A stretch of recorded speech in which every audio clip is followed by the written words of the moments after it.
Okay. Then I come here. Am I set now? Yes. Yes? Can I move my shoulders? No. Okay, so what should I do next? Pitch. Your head. Pitch? Pitch the ball, right? Okay. So then I go throw it. Oh. You know what? Our history is actually greater than the Dodgers. We have a 1887 that's documented in the LA Times and the LA Herald that those guys back then played charity baseball against the Constables, which were the sheriffs at the time, and they played for a women's girls orphan home. And that was charity back 126 years ago.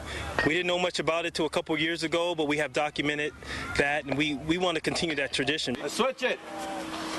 Right over left. Okay. Their goal, to encourage teamwork in the children and to build their self-esteem. Don't get mad when you make mistakes. You know what you do? You come back and do it again, right? This confidence building appears to be working. Who's better, the girls or the boys? Girls. With the boys and girls of summer spreading their wings. In Sylmar, Gil Reyes for LA This Week. All the kids were invited to the baseball clinic, and the program was free of charge. It's shaping up to be another sunny weekend in Los Angeles, and that means another opportunity to find your musical soul. It's all this week on Things to Do. On Friday at the Ford Amphitheater, enjoy two of the best West Coast bluegrass artists at this year's Bluegrass at the Ford. John Reichman is considered one of the top-ranked mandolin players and composers, while Lori Lewis is one of the preeminent bluegrass and Americana artists of our time. Take in this rare opportunity starting at 8 p.m. at the Ford. It's located at 2580 Cahuenga Boulevard in Hollywood. For more information, check out fordtheaters.org. If you need a rousing way to wake up on Saturday, bring yourself downtown to Grand Park for an exciting outdoor drumming experience. It's called Drum Downtown Pulse and Pitch, and it's open to people of all ages and skill levels. Drums and percussion instruments are provided. It all starts on Saturday at 10 a.m. in Grand Park. For more information, check out musiccenter.org. As Angelinos, we can all enjoy the world's diversity without ever leaving Los Angeles. This Saturday, the Los Angeles Public Library in Sherman Oaks will be the site of Inca Music from Peru, a fusion of Incan, Hispanic, Amazon jungle, and Afro-Peruvian music. It's an experience for the whole family featuring exciting rhythms and rare ethnic instruments. Co-produced by the Department of Cultural Affairs, the fun begins at 3 p.m. at the Sherman Oaks Branch Library located at 14245 Moore Park Street. For more information, call 818-205-9716. On Sunday, the California African American Museum has a block party going on. Bring your dance shoes for a party on the plaza with a live DJ. All the fun starts at 1 p.m., and it's all free. The California African American Museum is located at 600 State Drive in Exposition Park. For more information, check out caamuseum.org. And that's a look at some upcoming things to do. On July 19th, space-minded folks trekked to the Griffith Observatory to pose for an out-of-this-world photo. As Anita Bennett explains, it was a picture captured from millions of miles away. On this sunny July afternoon, hundreds of people gathered outside the Griffith Park Observatory for an out-of-this-world photo shoot. A spacecraft that NASA sent to Saturn is going to be taking a picture of us. How many of you didn't know there was a spacecraft at Saturn? I know, isn't that amazing? It's over 900 or close to 900 million miles away. That's 10 times further away than the sun. That spacecraft is called Cassini. Cassini has been in orbit around Saturn for something like, since about 2006. And it orbits the planet. It gets a close look at the rings of Saturn, the planet itself, and its 60-some moons. And today it's actually going to be in the shadow of Saturn, so we'll get a unique view of sunlight streaming through the rings of the planet. And on July 19th, it got a unique view of Earth as the planet appeared through the rings of Saturn. There are not a lot of pictures of Earth taken from deep space, just a few. So this one will be a long, historic image, and you and all of us will be in it. For 15 minutes, Cassini snapped pictures as people across the planet, including Griffith Park, waved. While you couldn't actually see anyone here on Earth, just a small blue dot, everyone was still beaming over the thought of being a part of this historic photo. I'm Anita Bennett for LA This Week. NASA plans to compare the new picture with one taken in 2006 to see how Saturn's rings have changed. Well, that's going to do it for today's show. Thanks for joining us. I'm Brian Ojima. A reminder that you can catch us online at lacityview.org. You can also follow us on Facebook. We'll see you back here next week for another edition of LA This Week. So long.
Learning how to read your meter can be an effective tool in managing your power use. It gives you the information you need to make adjustments to your consumption and potentially lower your bill. Here's how to read your electric meter.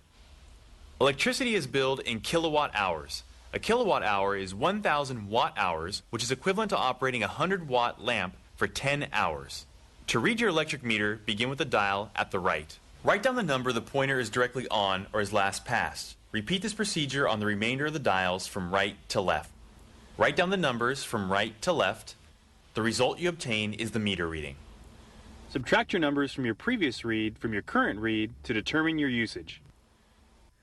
Some meters require a constant be applied in order to obtain the correct billing amount.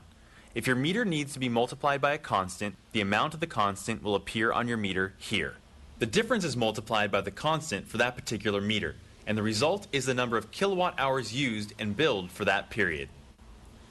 To read a digital electric meter, follow these steps. Digital displays will cycle through various displays, finally ending with 888-888 to indicate the start of a new cycle. Start recording necessary displays as they flash. There are various displays for different types of readings. Digital meters can be programmed to record any combination of readings necessary. The following is a list of the most common residential displays.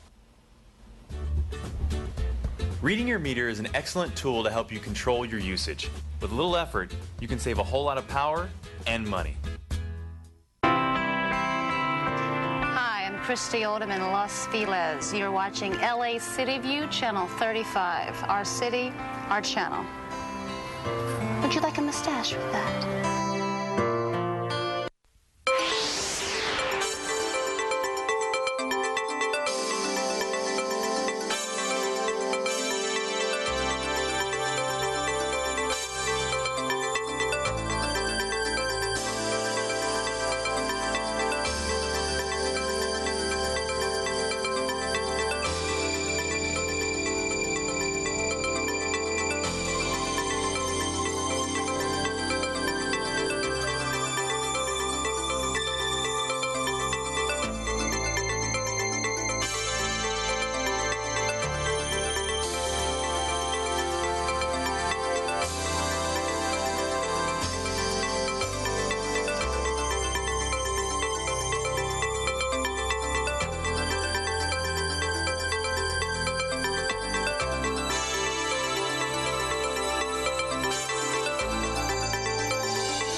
Good morning.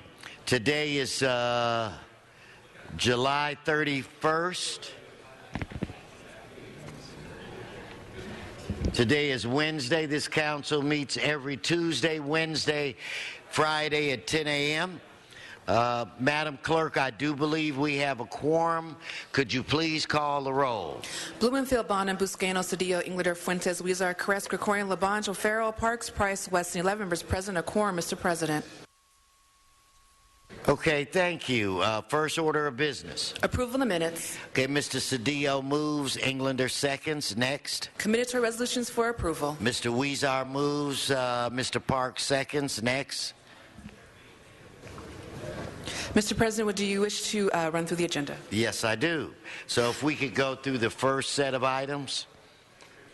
First, Mr. President, there's a request to continue item 1 to August 28th. Without objection. Items 2 through 10 are items noticed for public hearing. Okay, cards? Cards on item 2. Okay, let's hold item 2. Members? Okay, seeing no requests from the members, let's prepare to vote on the remaining items. Let's open the roll, close the roll, tabulate the vote. 11 ayes. Okay, next section. Mr. President, those ordinances will be held over for 1 week if not reconsidered. Okay, let me just see. We should be able to address those later today. So if you would just notify me when we get to 12 members, we'll reconsider those items and then vote on them again. Okay, so where are we now again? Items 11 through 17 are items for which public hearings have been held. Okay, members' specials. Items 11 through 17. Mr. Labange. 15 special, please. 15 for Mr. Labange. Seeing no other specials, if we could... Briefly, yeah, Bob, you got it. Okay, item 17. Okay, now let's prepare to vote on the remaining items. Let's open the roll, close the roll, tabulate the vote. 11 ayes. Okay, let's go to the next section. Items 18 through 39 are items for which public hearings have not been held. 10 votes are required for consideration. Okay, so without objection, those items are now before us. Members' specials, 18 through 39. Members. Okay, nothing from the members. Do we have Mr. Parks? Mr. Parks is requesting item 34. Do we have cards from the public? Cards on items 18, 31, 33, 34, 35, and 37. Okay, so let's prepare to vote on the... Mr. Parks is suggesting the other two parking meters, ones 35 and 36. We just wanted to receive and file.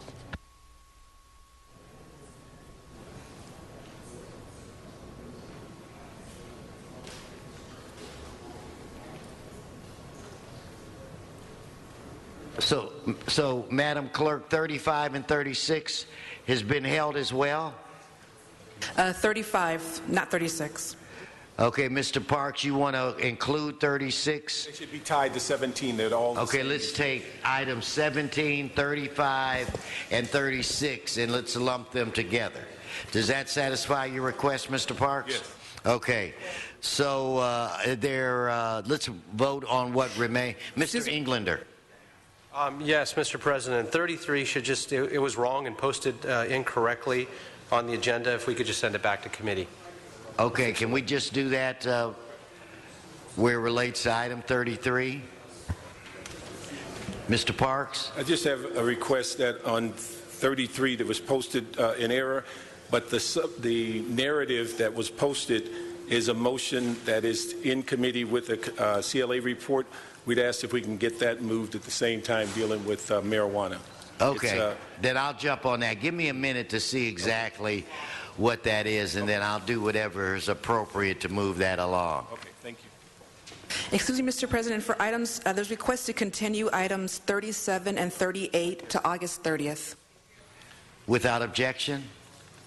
Mr. Koretz. Mr. President, I would like to ask that we reconsider item 2 for an amending motion, which will be passed out later. Okay, we were going to reconsider those items now, to be truthful, and so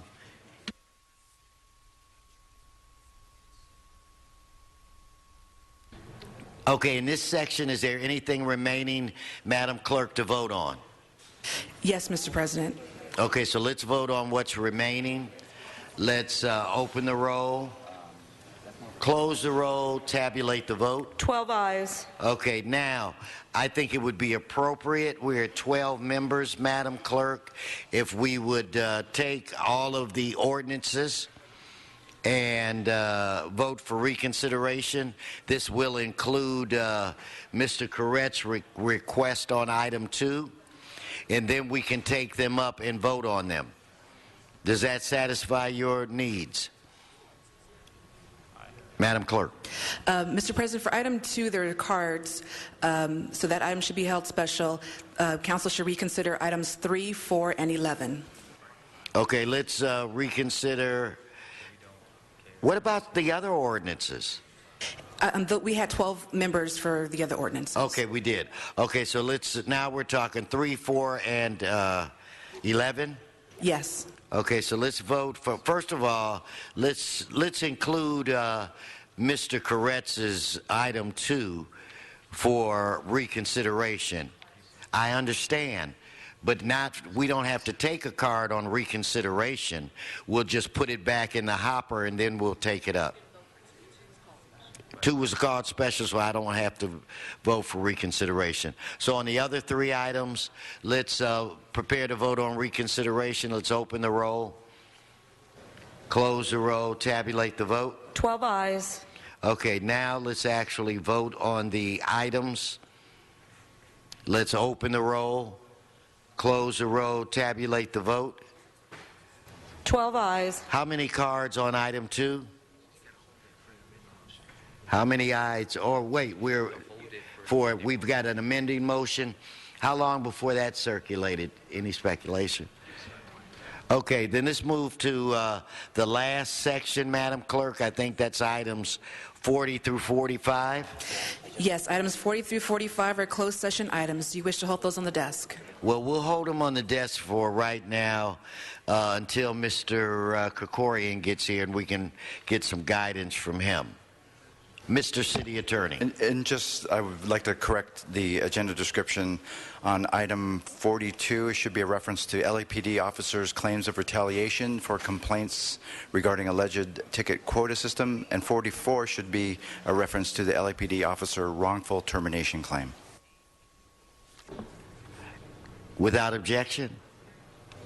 Mr. Parks? Do we have forthwith on 32? Forthwith on item 32. Okay, so then we'll begin going through the agenda. And Mr. Parks, I'm going to try to quickly get to your Trayvon Martin issue, but we are waiting for a representative from the County Federation to appear. We'll go to item 18. Mr. Sachs, are you? Yeah, I saw it. There you are. Arnold Sachs, if you could please come forward on item 18.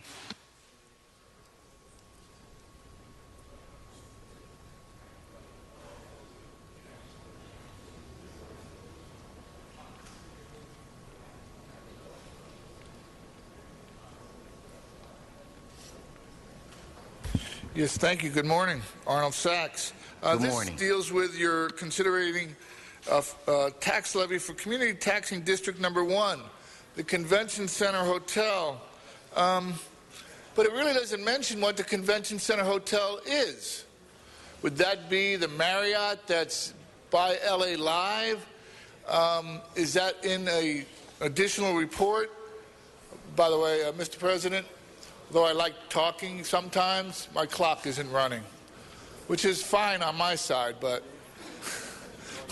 thank you. I mean, I've just given you the, and by the way, how you doing? I appreciate it. How you doing on your... Hey, I have good days and bad days. That's all going to happen. More good than bad. That's all that matters. So anyway, I'm really concerned about this item as far as it being the Marriott, because you've already... The previous council to this one already waived their transit occupancy tax over $250 million for the next 20 years.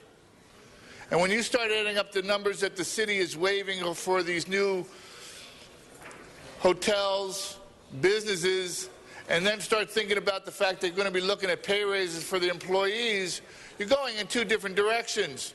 You need to straighten it up, this line of reasoning of thought out. Thank you. Thank you, Mr. Sachs. Members, let's prepare to vote on this item. Let's open the roll, close the roll, tabulate the vote. 12 ayes. Okay, Mr. Bonin, are you ready to move forward on item 17? Michael, 17, are you ready?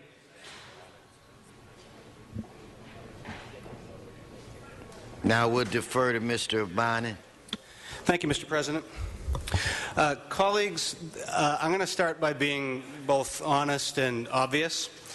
This is not the most far-reaching and significant policy we will ever consider.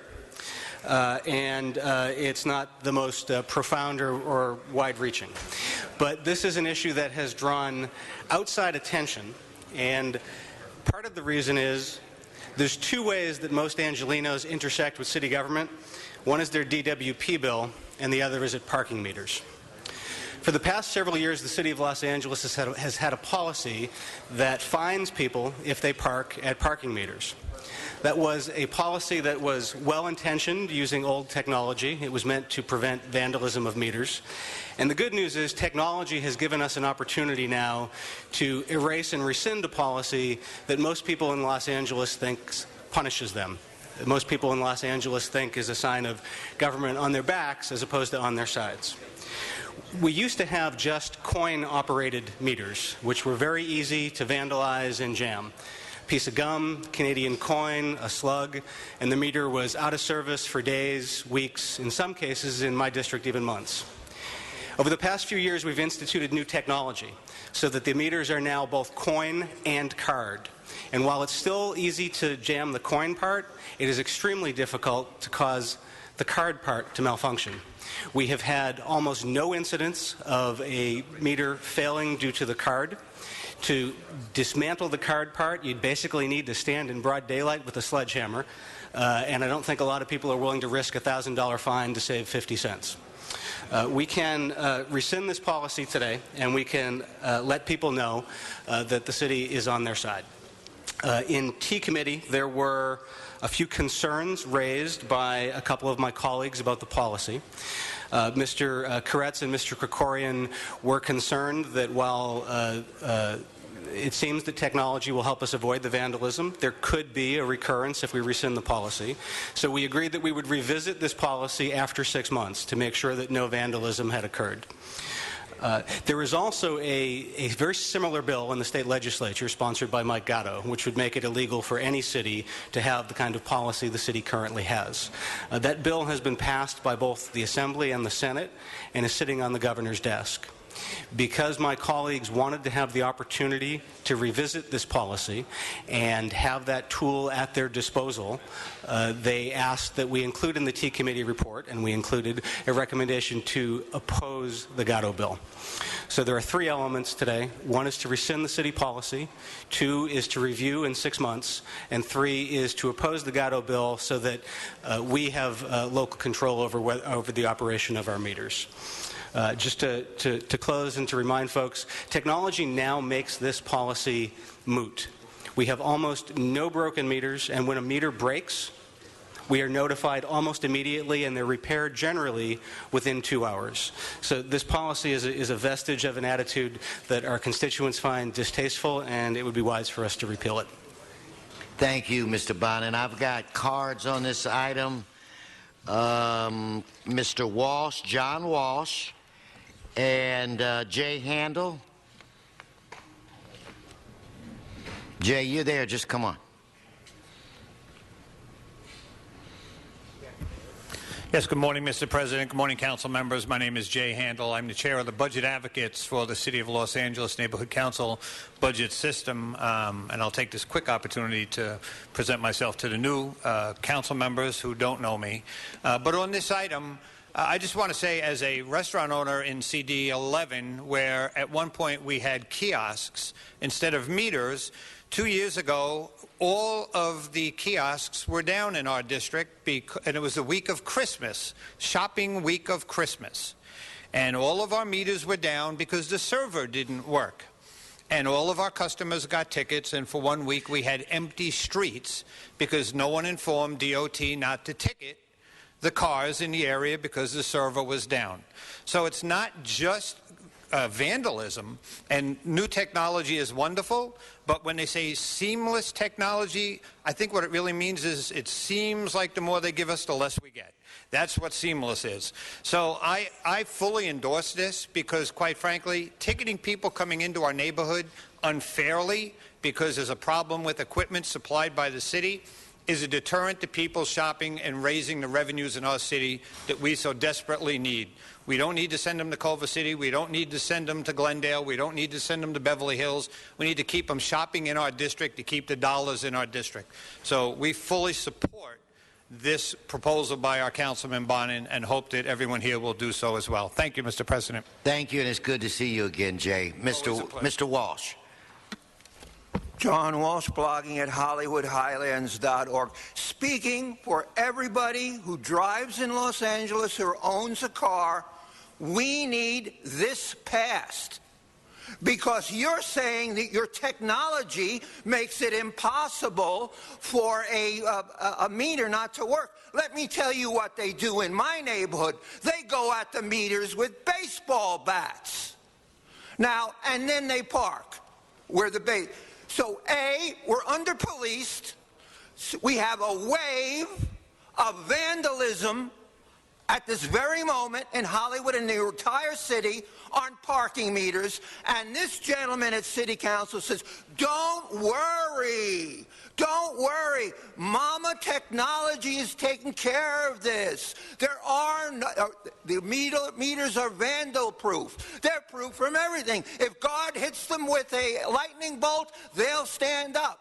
So when the meter maid shows up, she doesn't even have to look at the meter. All she has to do is write you up after a glance from the meter. I'm telling you right now, I hope that Jerry Brown signs this 10 times. As we stand now, there are thousands and thousands of people in this city who took a chance, a rational chance, and parked in front of a parking meter that was in terrible condition, falling apart, thinking that the city would have the common sense not to ticket them. And why is the city ticketing them? The city is ticketing them because they're $5 billion in debt. And anyone who's a chump that parks in front of a broken meter should have his picket pocked by the mayor and the city council of Los Angeles. Pass the damn thing. HollywoodHighlands.org. Thank you. Thank you very much. Okay, that's the last general public comment card on this item. I'm going to now go to the queue and recognize Mr. Paul Koretz. Thank you, Mr. President. This is a much more complicated issue than it seems.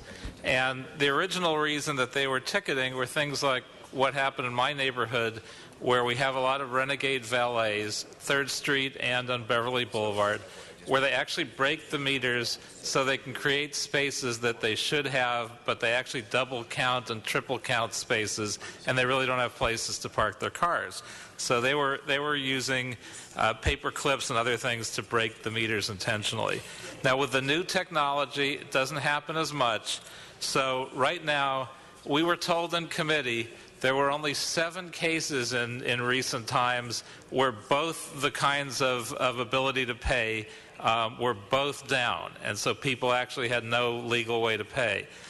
Those 7 times they made sure nobody got tickets. So there actually was no negative impact. The only concern is that if we change this and it turns out valets and others that have a reason start hacking away at these, 6 months later we've asked for a report, we want to be able to respond. If it turns out now we have 200 or 300 meters that have been vandalized, then we may want to go back to this policy. Probably not, it probably turns out that the technology is successful in defeating this activity, and that's why it hasn't been a problem. But we want to maintain the flexibility.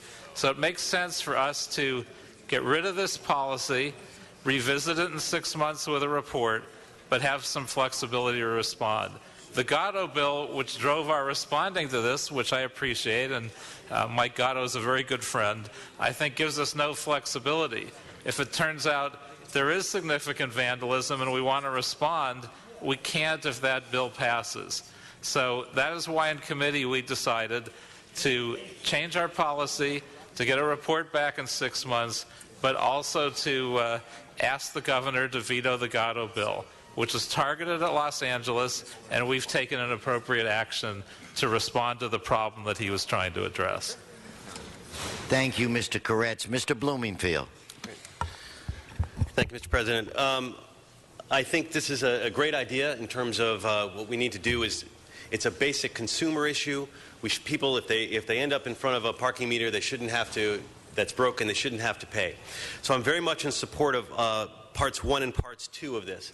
However, part 3 of this, dealing with the Gatto bill, I think the Gatto bill makes sense. In fact, about a month and a half ago, I voted for the Gatto bill on the Assembly floor. And one of the reasons why I think it makes sense is it's good for consumers in L.A., it's good for consumers in Santa Monica, it's good for consumers in Beverly Hills, areas that all of our constituents drive through. So just as I don't want my constituents to have to pay at a broken meter in L.A., I don't want them to have to pay for a broken meter in Beverly Hills or anywhere else.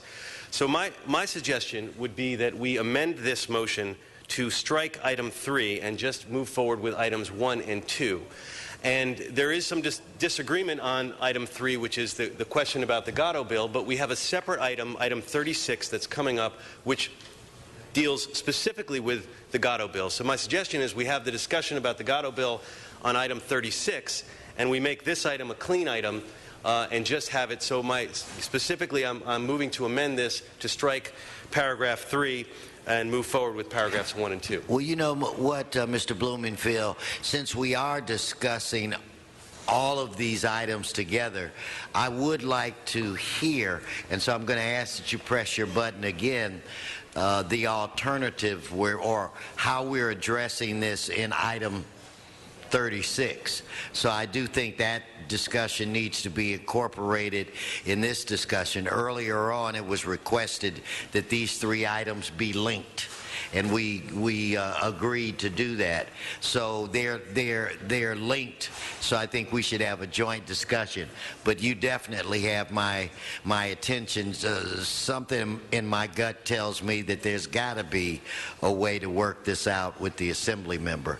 So I really would like to hear what kind of options are on the table. Maybe I'm wrong and there's not, but I'd like to hear those. Mr. LaBonge. I'm a strong proponent of local control, Mr. Bonner, and I like you. Not that I don't like you, Mr. Bloomfield, but I like you. Daniel Mitchell, right here. Is that correct, Daniel? Father of 4, nice boy. Sit down there. Chief, right there. It's very important. How many parking meters do we have in the city of Los Angeles, Daniel? We have approximately 38,000 metered parking spaces. And the technology has vastly changed from how long have you been with DOT? 17 years. So it's vastly changed at all. And yes, change it again. You're going to change them out on Larchmont again soon. We're examining that, yes. No, you told me you're going to do it. I want you to do it. I want you to deliver. Chief, you enforce the laws of the city's parking regulations. On this issue here, in this year, how many tickets were given to broken meters? 1. One ticket. And Mr. Koretz spoke eloquently about the challenges of 3rd Street and all the other problems where people abuse the meter. Meters are there. First one was on Lankershim Boulevard, and now Mr. Krikorian's district to turn over traffic for the merchants in 1949. Real important. But something I always thought that you missed the boat on, because I dig technology, but also a little old school. So the key is the tire, okay? And on the tire, you got the chalk, and you mark an X. So the 2-hour zone could be enforced by chalk. That's old school. Do you still use chalk? Yes, we do, but we also monitor it by the valve stem. By the what? By the valve stem on the tire. Valve stem, good. Whatever it is, but you use chalk. which is key.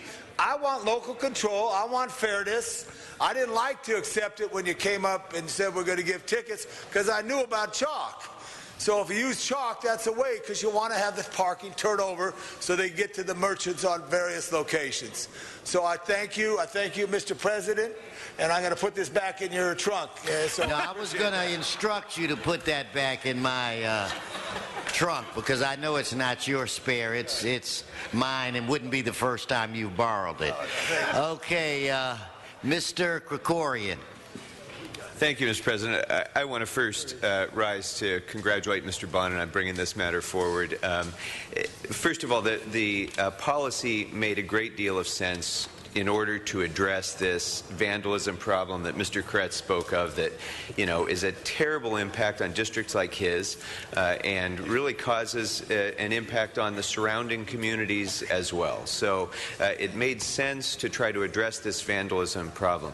I think the new technology has already proven itself in just the statistics that you just described. So I support strongly Mr. Bonin's effort to rectify this perceived unfairness that people, you know, are rightly upset about, to alleviate this situation by changing the policy back to the way it was, but with the proviso that if we monitor the data, if we find that there's increasing vandalism, we have an opportunity to revisit it so that we ensure that we're not suffering damage to our city's infrastructure and incurring tremendous costs because of this change in behavior. So I strongly support Mr. Bonin's effort, and I think, you know, it was through his leadership that we're here today. And that brings me to Mr. Blumenfield's point, which is it's hard for me to conceive of a matter that is more fundamentally an issue of local control than how a city handles its own parking meters. The city of Los Angeles is not the same as Eureka or Burbank or Lompoc or any of the other thousands of cities of every size in this state. We don't have the same concerns as other cities, and it's the city councils of those cities and the boards of supervisors of the counties throughout California who are best situated to resolve how to handle their own parking infrastructure and their own monitoring of traffic on their streets and parking on their streets. So I think this is one of those examples of really why is our state legislature acting on, you know, how people park their cars. There are really more important state issues. I think this is a fundamental matter of local control. So I think Mr. Bonin's approach and the committee's approach of remedying this problem locally, but then asking that the governor retain the right of local control of cities throughout the state by vetoing this state legislation is well taken, and so I think we should proceed as recommended by the committee. Mr. Parks. Thank you. I would just like to reiterate, I think a lot of us learned something in the committee. I think all of us came with the idea that we need to get rid of the policy, but until DOT came forward and said, do you realize why the policy's there, and the damage to meters and how people purposely damage them is what I think altered the discussion. And I think what we don't want, and I think what's clear in the discussion, was the Gatto bill is one of those things that I think sounds great at 3 in the morning, but operationally it doesn't work, because if it becomes law and you come back to us in 6 months and say 500 meters are broken, we have no other way to deal with it. We just have to put you out there at night and say fix the 500 meters, and we have no other recourse. But I think most people didn't connect the damage to the meters as part of the policy. And if you are familiar with downtown, you know what goes on where people are monitoring people's car for a price and they're blocking the meter. We know what happens with valet parking. And I think these are things that we need to incorporate, that we have the flexibility to return to a system for our benefit. We spent literally thousands of dollars to bring in 40,000 new meters. We should protect that investment by having the greatest flexibility. And I think also, as Mr. Labange talked about chalk, and I surveyed the council, I think I'm the only person here that ever used chalk, but chalk requires a person. Meters can self-discipline and monitor themselves and alert you if they're broken or And in fact, even some can tell you if somebody is in the parking place. So we've gotten technology to reduce the impact of hiring people that may have to walk around and chalk tires and then come back and cite them because it's a matter of technology is giving us that course. And I think what also came out clear, because you give people alternatives from coin to also card, it's almost impossible to break both features. And so if you break the coin mechanism, you're still obligated to use a card, or else you get cited because it's still viable to pay into the system. So I appreciate that insight because it certainly gave a different view in committee than what I had coming into committee. Thank you, Mr. Parks. Mr. O'Farrell. Thank you, Mr. Chair. I also want to commend my colleague Mike Bonner on his leadership on this. I fully support this, and I have a question for Dan, and that is, when a meter is full of coins and you can't take any additional coins, does it register as malfunctioning?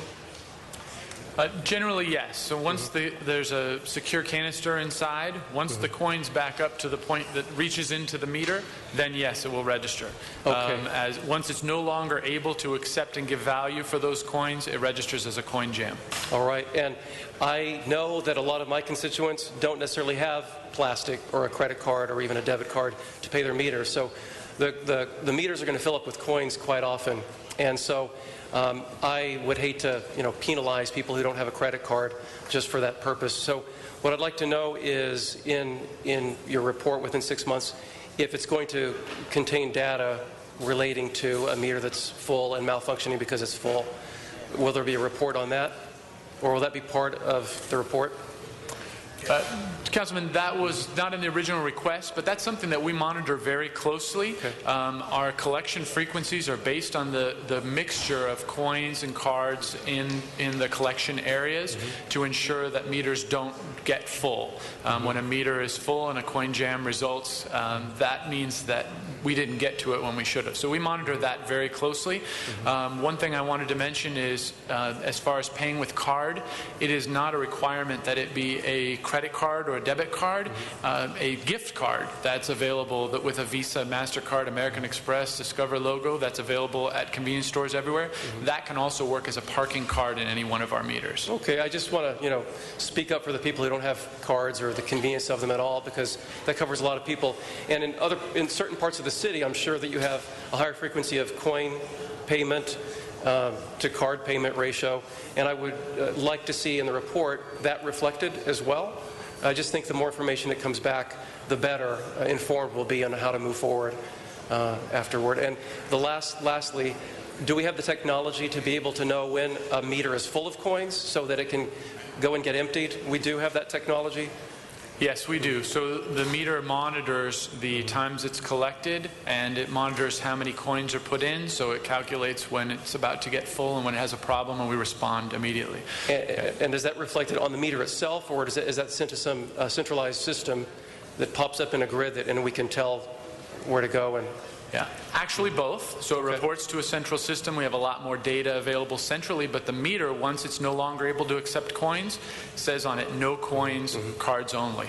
One other thing I wanted to share with respect to the Gatto bill is that, to the best of my knowledge, and I've reached out to parking managers throughout the state, Los Angeles is the only city that's taken advantage of that provision that allows local agencies to pass their own policies by ordinance or resolution.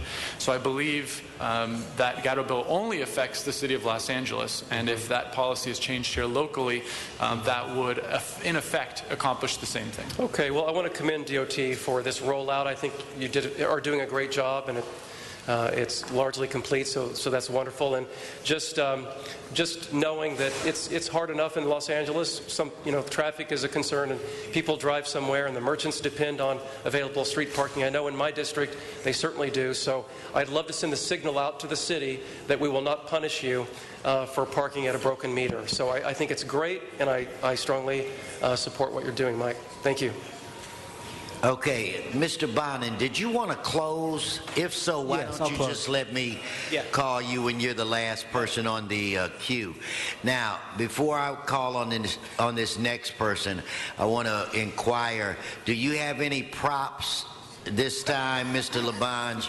And did you get them from my car? No, I didn't. Okay, then you have the floor. Thank you, Mr. If I had President. known I was going to get if I had known I was going to get out photo op by Mr. Labange, I would have brought a parking meter itself. No, I got one in my office if you need it, Mike. Here. Now, Mr. Mitchell, the one thing I want to make clear, members, some cities on the west side of Los Angeles use technology and have loops in the zone. And there's joys in life. A lot of good joys in life. One of them is when you find a parking space and when there's money on the meter.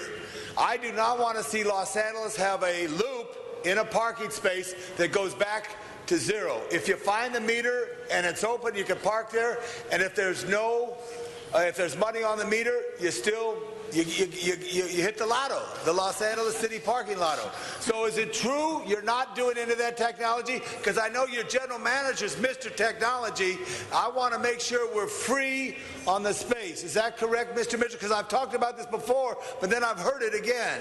Explain to council what I'm talking about and what cities do it in Los Angeles County.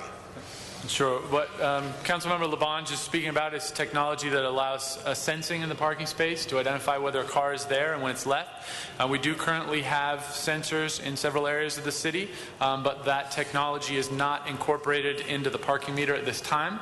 A couple years ago, as part of our LA Express Park project in downtown, the council did approve that type of experimentation. We have not taken advantage of that authority thus far. And we're not going to, so members, please be aware of that because I think it's too technical. If you get a space and there's money that somebody left there, God, that's a good day for you. And you go in and you do your merchant's business. So I just want to make sure, and you'll bring it to the council's attention if you ever have this vision, again, Daniel, that's wrong, right? That might have been a entrapment, but if I have a wrong vision, I wouldn't have a wrong vision. I wouldn't want that. Mr. We would bring it back to the council. You agree with it if the space is there. Thank you. That's a good point. Chief, thank you. Mr. Blumenfield, and I've received clarification on where the Gatto bill actually is, so I guess we are kind of handcuffed as what we can do from this horseshoe. But anyway, I've got you on the queue. Okay. Well, I just wanted to make a couple of comments about some of the things I've heard in terms of the timing and the chalking issue. That's not affected by the Gatto bill because you still are allowed to park even at a broken meter for a certain period of time. You can still use chalking. The Gatto bill doesn't prevent, even if the meter is broken, doesn't prevent the police from coming by and saying you're here for more than this period of time. It doesn't give you an extension on the time. It just says you can park as if there were a meter there, as if there were a functioning meter. We talk about this is a local issue, and there's a lot of shouldn't be in the state vehicle code. If you look at the state vehicle code, it is chock full of things that are local, having to do with parking, even having to do with inoperable parking meters. There is state vehicle code section. So I know we have a disagreement on this, but what I would hope we could do is bifurcate this issue so we could vote on the first two items separately, because I really want to be supportive of those items, and then be able to vote on the third piece of this as its own item, so that those of us who have supported the Gatto bill can vote no on that portion. Okay, I think what we'll do I need to make an amendment to do, or a motion for that, or is that something the President can? I think that would be appropriate, but we can ask Mr. Bonin where he is, where it relates to the bifurcation.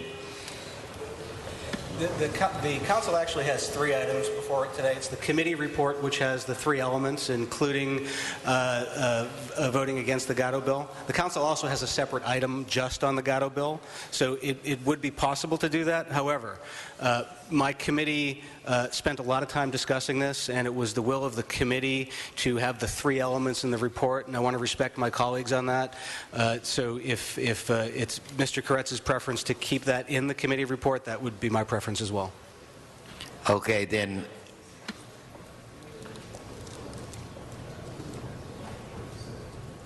You're going to need a second, Bob, on your. I got one over to my right and another one. So that's Mr. Krikorian. and Fuentes second Mr. Blumenfield's motion. So we will address that when we get to the voting portion. Clarified that. Okay. Mr. Krikorian. I'm sorry, Mr. President, if I wasn't clear. I thought Mr. Bonin was moving the committee report, which I was seconding, and I would also... so you want to remove your name from the second? On Mr. Blumenfield's motion, and I'm so we'll Mr. remove Bonin's that motion to adopt the committee report, and I would also move that we adopt the CLA report on item number 36. Okay, so we will remove your name from the Bloomingfield request, but you still have Mr. Fuentes as a second, so that will continue to move. Mr. Koretz. Yes, just a couple of things. One, I wanted to clarify the committee did know where the bill was in the process, and we asked that opposition was reflected in a letter to the governor asking him to veto the measure. Also, I had a question just to clarify. The problem used to be with the old technology, as in my neighborhood, where you had dozens of meters and they were down for weeks or months at a time. If the credit card element is down now in a meter, how quickly is that communicated to you and how quickly is that repaired? When there is a jam of the credit card, the meter recognizes that and transmits that in near real time in a matter of minutes. And how quickly is that usually repaired? Typically in a matter of hours. If it occurs, in the after hours period or, on the weekend, then it could be longer. But typically, all of the jams are repaired in a day or two. Thank you. Mr. Krikorian,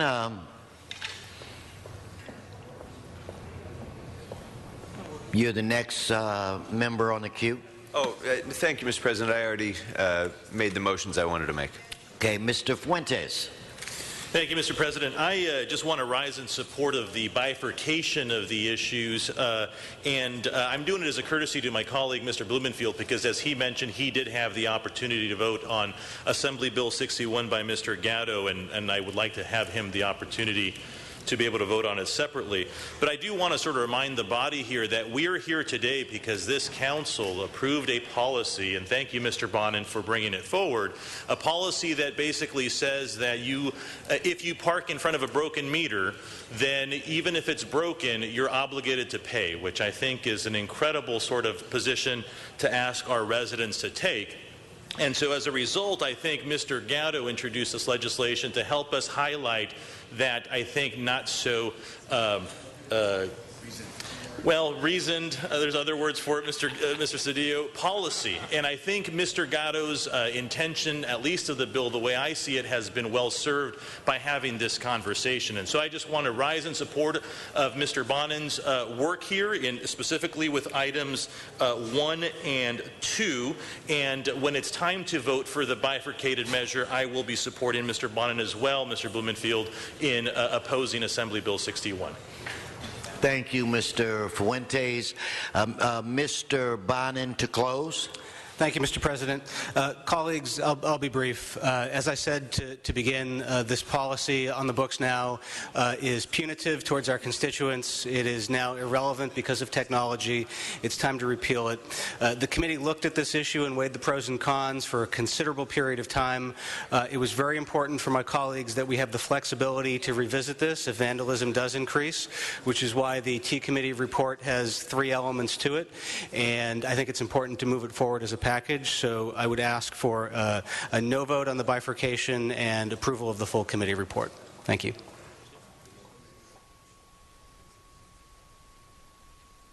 Okay, thank you. Madam Clerk, what is the first item that's before us? The first item is Blumenfield Fuentes' motion to bifurcate item number 17. To bifurcate to vote on item recommendations 1 and 2 separately from recommendation number 3. Okay, now I'm going to go back to you, Mr. Chairman, but I want to make sure that the committee understands that we can, in fact, vote for the bifurcation. That does not mean when we actually get to the separate vote that you are married and have to remain supportive of the item after it's been bifurcated.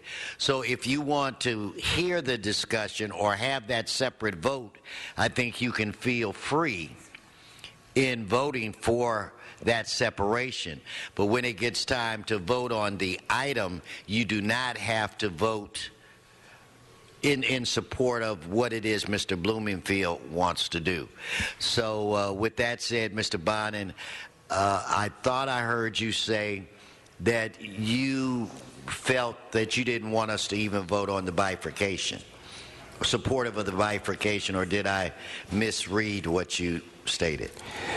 Mr. Chair, Mr. President, if you feel that it would be the more collegial action to vote on the bifurcation, I'm happy to do that and vote separately. Well, I think that's what I'm going to do on that item. Then let's do that. So with this said, Madam Clerk, we're now, Mr. Blancmange, stay where I can see you.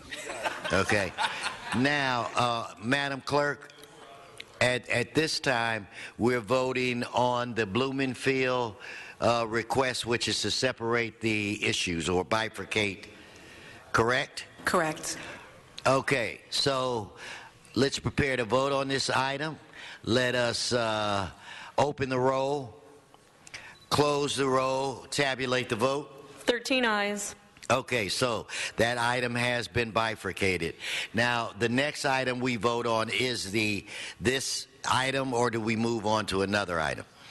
No, council should vote on this item Okay, first. then let's vote on this item. And Mr. Bonin is asking for a no. Well, this item, Mr. President, this is item 17, recommendations 1 and 2 only. So this is a yes vote. This is to rescind the policy and look at it in 6 months. Okay, so then Mr. Bonin is requesting an aye vote on these two items, and it's no recommendations on these two items. Okay, so let's prepare to vote on this. Dion, I said that there's a recommendation of support. Yes, there's not any recommendations from a member not to support it. Okay, no, I am reading your face, and I'm going to throw my cat that I got from Koretz at you, and it's heavy. Okay, so let's prepare to vote. Let's open the roll, close the roll, tabulate the vote. 13 ayes. Yeah, I'm looking at you frowning. Okay, now what are we voting on, Madam Clerk? Or wait, Mr. Bonin. Forthwith on that. Per Mr. Bonin, forthwith. Yes, Madam Clerk. Mr. President, before council now is item 17, recommendation number 3.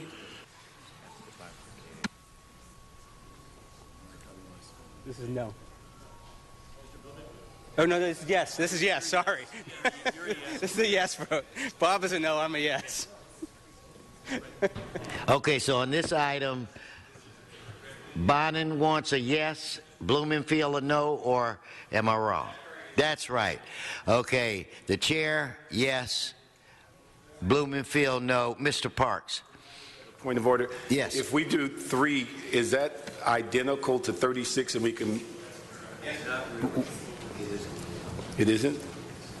That we're asking that we basically do not support the bill?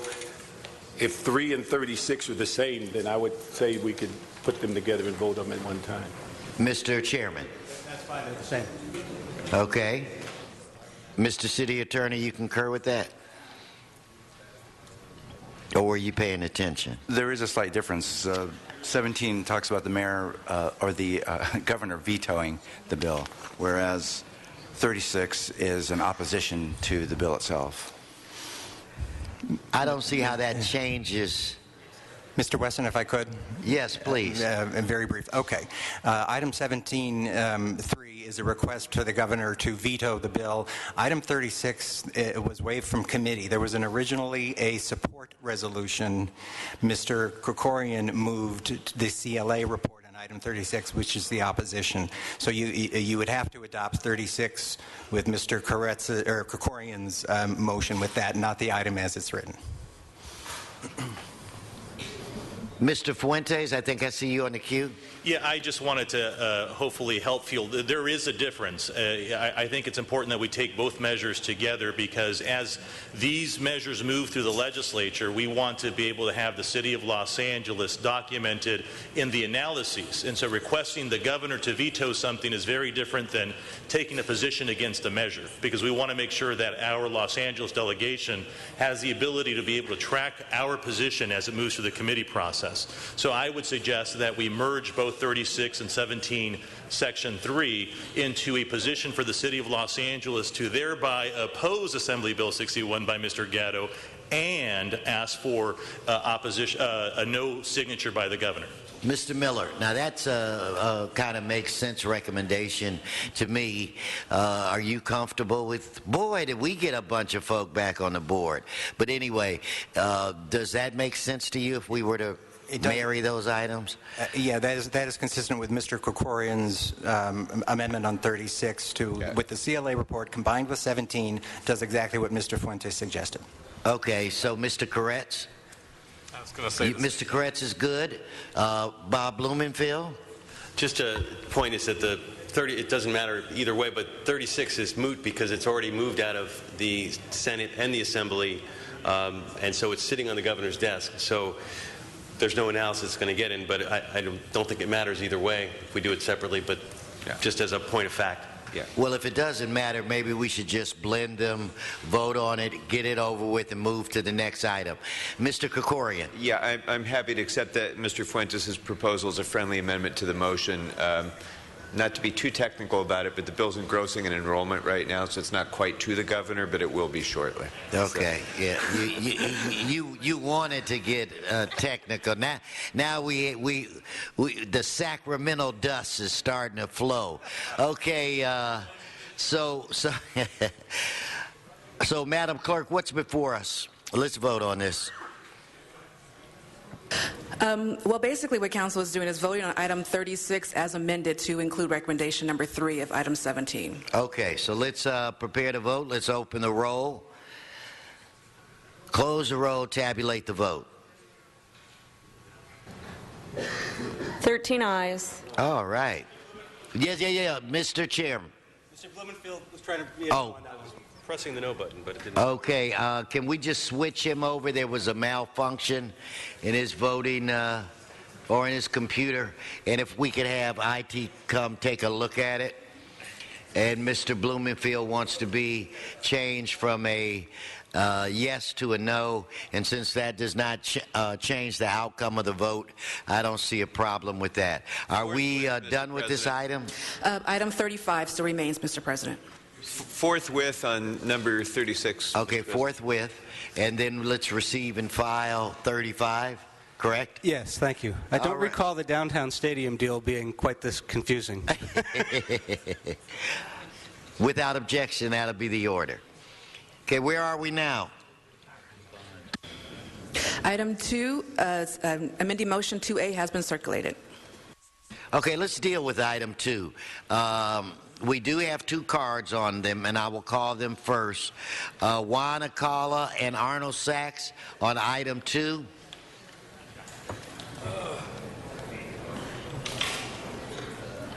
I was running away because I wanted him to speak first because I didn't get an agenda. So by the time I read this, I just think the parking situation is dumb because nobody's ever voted for a parking meter, and we're supposed to be in a democracy. No, you can't. That item has already been voted on. Okay? No, the item has already been voted on. Mr. Sachs, come forward.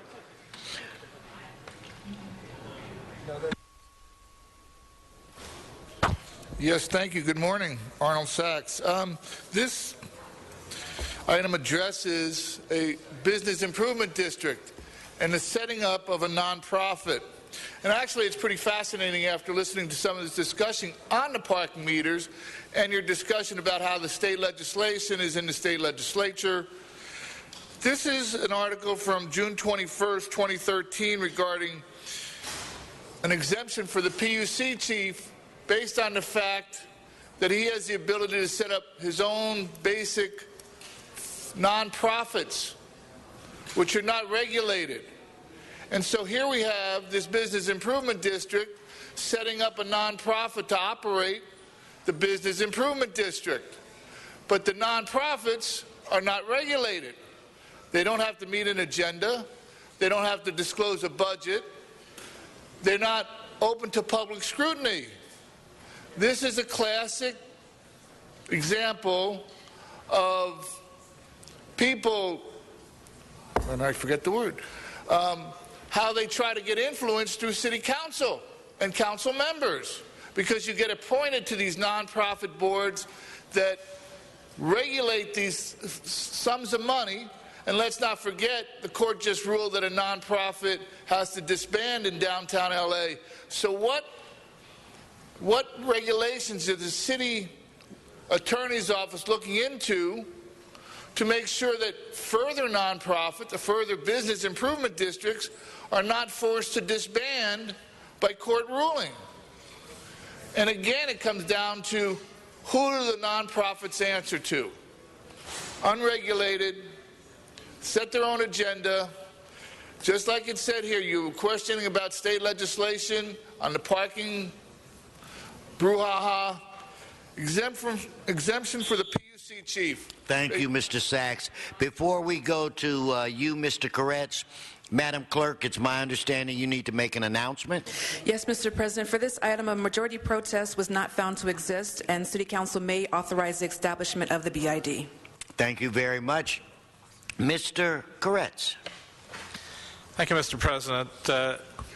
I passed out an amending motion to more accurately reflect the special benefits for commercial parcels in residential use within the district.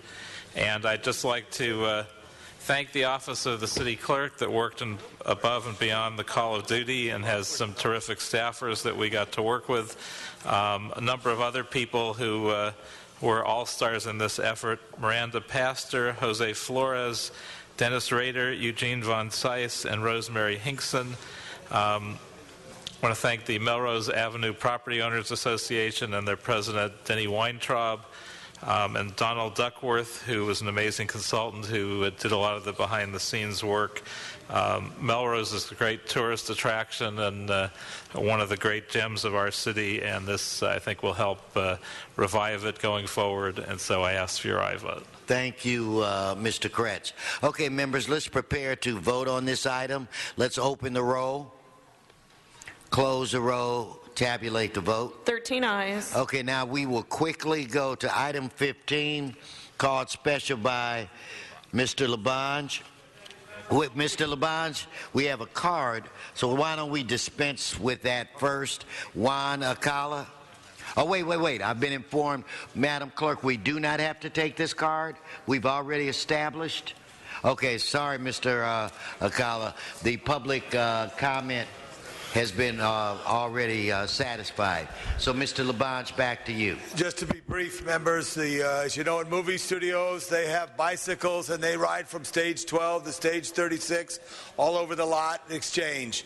An opportunity exists for us to use that old technology that studios have had for 100 years, where we create a bicycle fleet here in the Civic Center between Piper Tech and City Hall East, etc., for our staffs and others to use as we grow in the ability to use our bicycles as an alternative form. I ask for an aye vote, and I thank everybody's support. We'll get a report back on this, and hopefully in next year's budget have this done and tied up. Thank you. I thought you were going to bring your bicycle from your car. Oh, I know. I mean, that's what you told me. Anyway, let's prepare to vote on this item. Let's open the roll, close the roll, tabulate the vote. 13 ayes. Okay, now let's move forward. Mr. Parks, have you been informed that we move forward with your item? I just don't want to wait anymore for the representative from labor, so I think we should just go on with it. So I'm going to kick it to you. Then we have several cards. You let me know how you want this to work out. I'd like the cards to go first because they're the basis of the motion. Okay, then that's fine.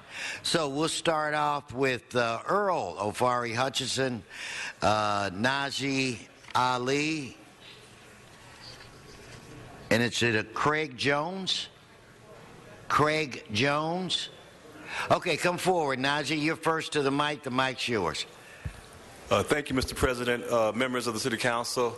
I am here in support of the motion that's being presented with the resolution supporting Trayvon Martin's murder being investigated by the federal government. Certainly, Trayvon's murder shocked the nation last year. And for the life of me, being an activist for the last 25 years in South Central, I've unfortunately supported many family members who've lost children to gun violence locally. But for whatever reason, Trayvon's murder resonated across the nation. And I was wondering why one child's murder caused so much discussion concerning gun violence and race. And it dawned upon me that I think everyone in America realized that Trayvon could have been their child, could have been their son, for the very fact that he was just simply walking from the store with iced tea and candy to bring back home to his little brother, where he was then followed, stalked, and confronted by George Zimmerman, who ultimately shot and killed Trayvon Martin. So I have an 8-year-old son myself, so every time I look at him, I think that could have been my son who was shot and murdered. So I'm hopeful this resolution will pass. Many may say it's just symbolic, but I think it sends a strong message from our leadership here in Los Angeles that we are concerned that children are being murdered and that Trayvon Martin's murder should be looked at with a fresh pair of eyes. So I'm hopeful that our leadership in L.A. can send a strong message to the rest of the country that we are watching this case as it unfolds. So thank you for your time, and I do support the resolution that's being presented. Thank you. Thank you. And sometimes symbolism means everything. So with that said, Mr. Hutchinson or Mr. Jones, are you Mr. Jones? Then you can come.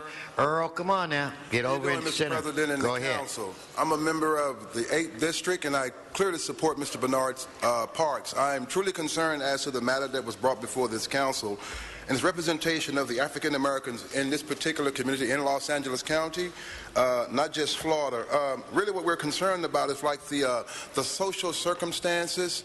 I'm hoping that this City Council would take some sort of effort or make some sort of effort to make an impact on the racial profiling and the stereotyping, not only that happens in Florida, that goes on here in Los Angeles.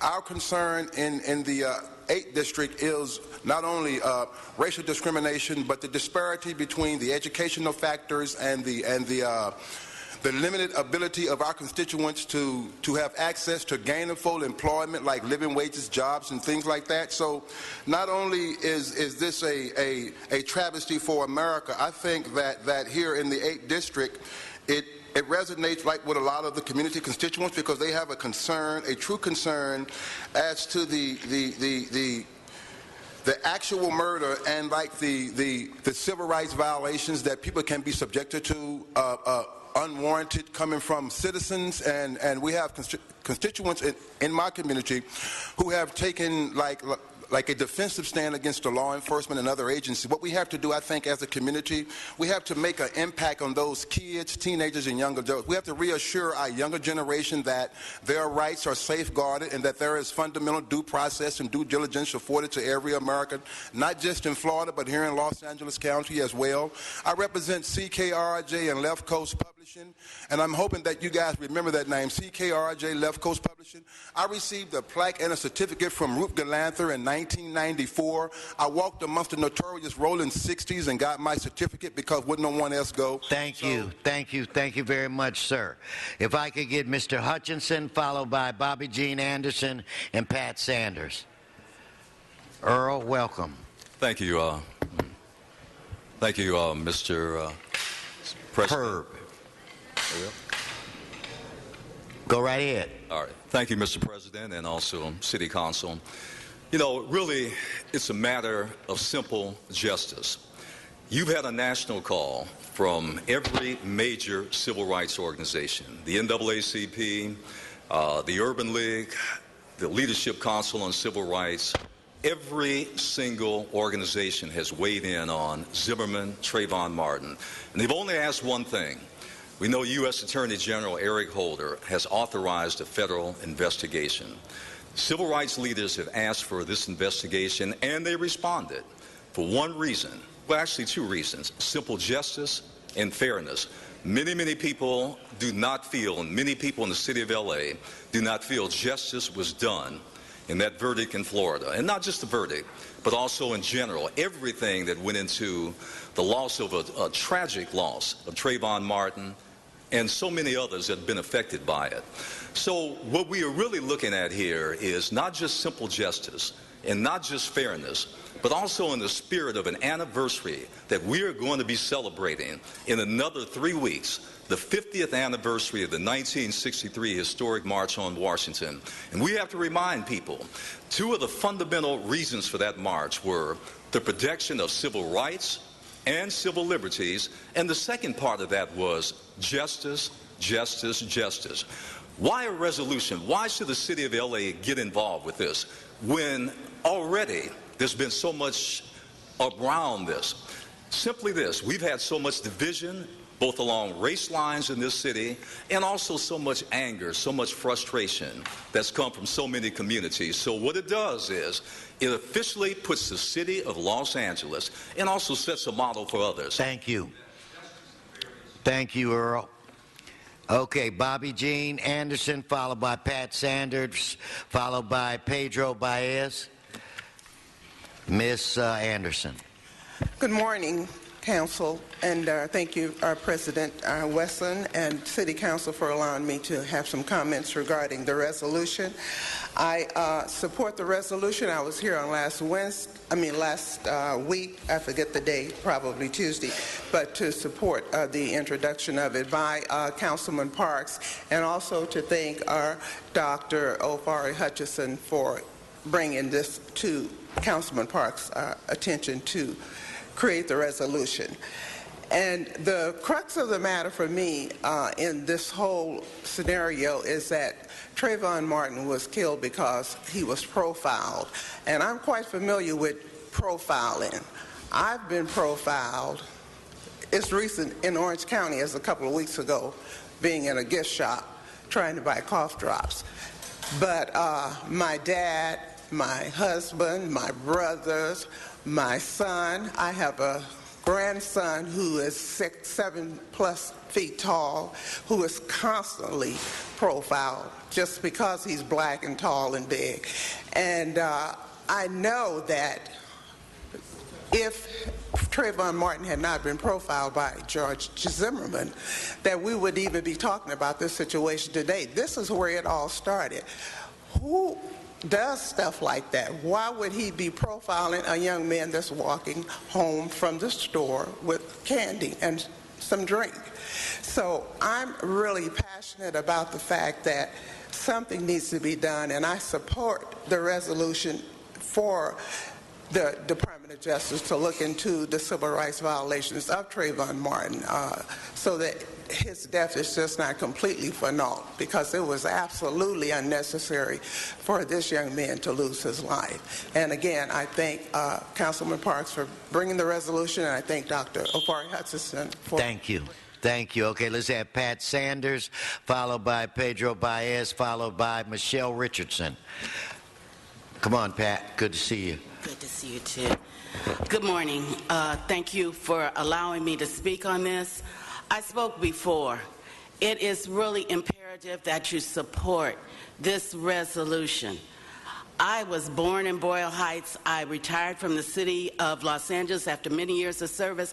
I had to think about, we can't continue to go on and just ignore when civil rights are violated. My daughter, who is 4'11", 15 years ago was stopped. The wrong answer could have cost her life. And all it was that she looked too young to be driving a vehicle. It is very important. Me as a woman, we're talking about civil rights here. You know, you don't go and question your civil rights. I should be able to move anywhere through this city without being, my movements on public property being questioned, unless I'm going to walk into an open manhole or a raging fire. Please, I mean, it is very imperative imperative, it's very important for a city this diverse, of this size, to take a stand. And I really want to congratulate and applaud the creators of this resolution. But please, we must take action to protect the residents and to say something about who we are. This affects everybody.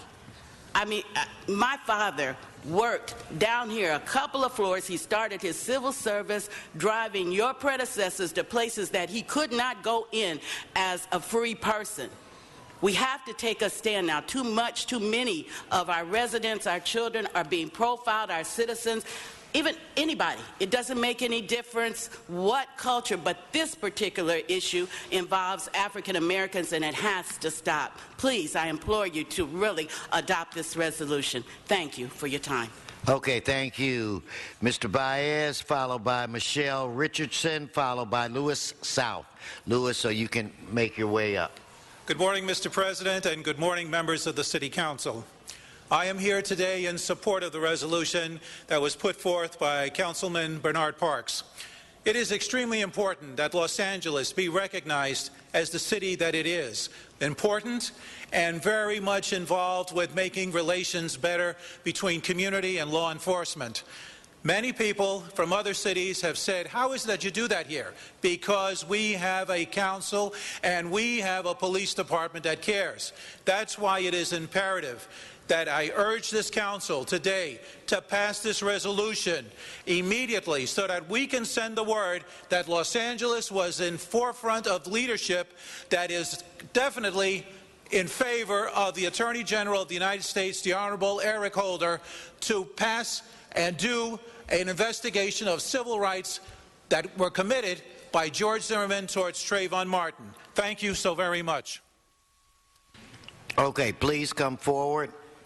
I'm assuming you're Ms. Richardson, followed by Mr. South, followed by Dory Frank.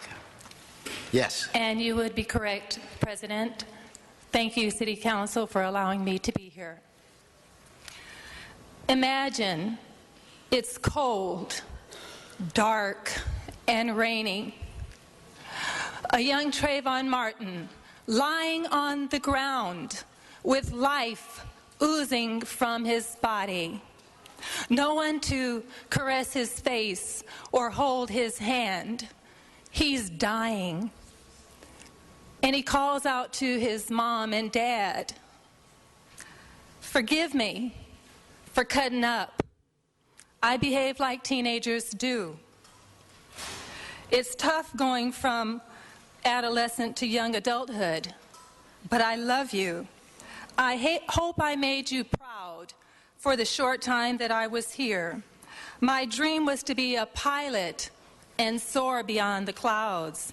Trayvon Martin's dreams did not become his reality. For that reason, I am here to support the resolution that Councilman Parks is introducing, the call for a federal investigation by the Honorable Eric Holder, U.S. Attorney General, into the civil rights violations committed by George Zimmerman against the late Trayvon Martin.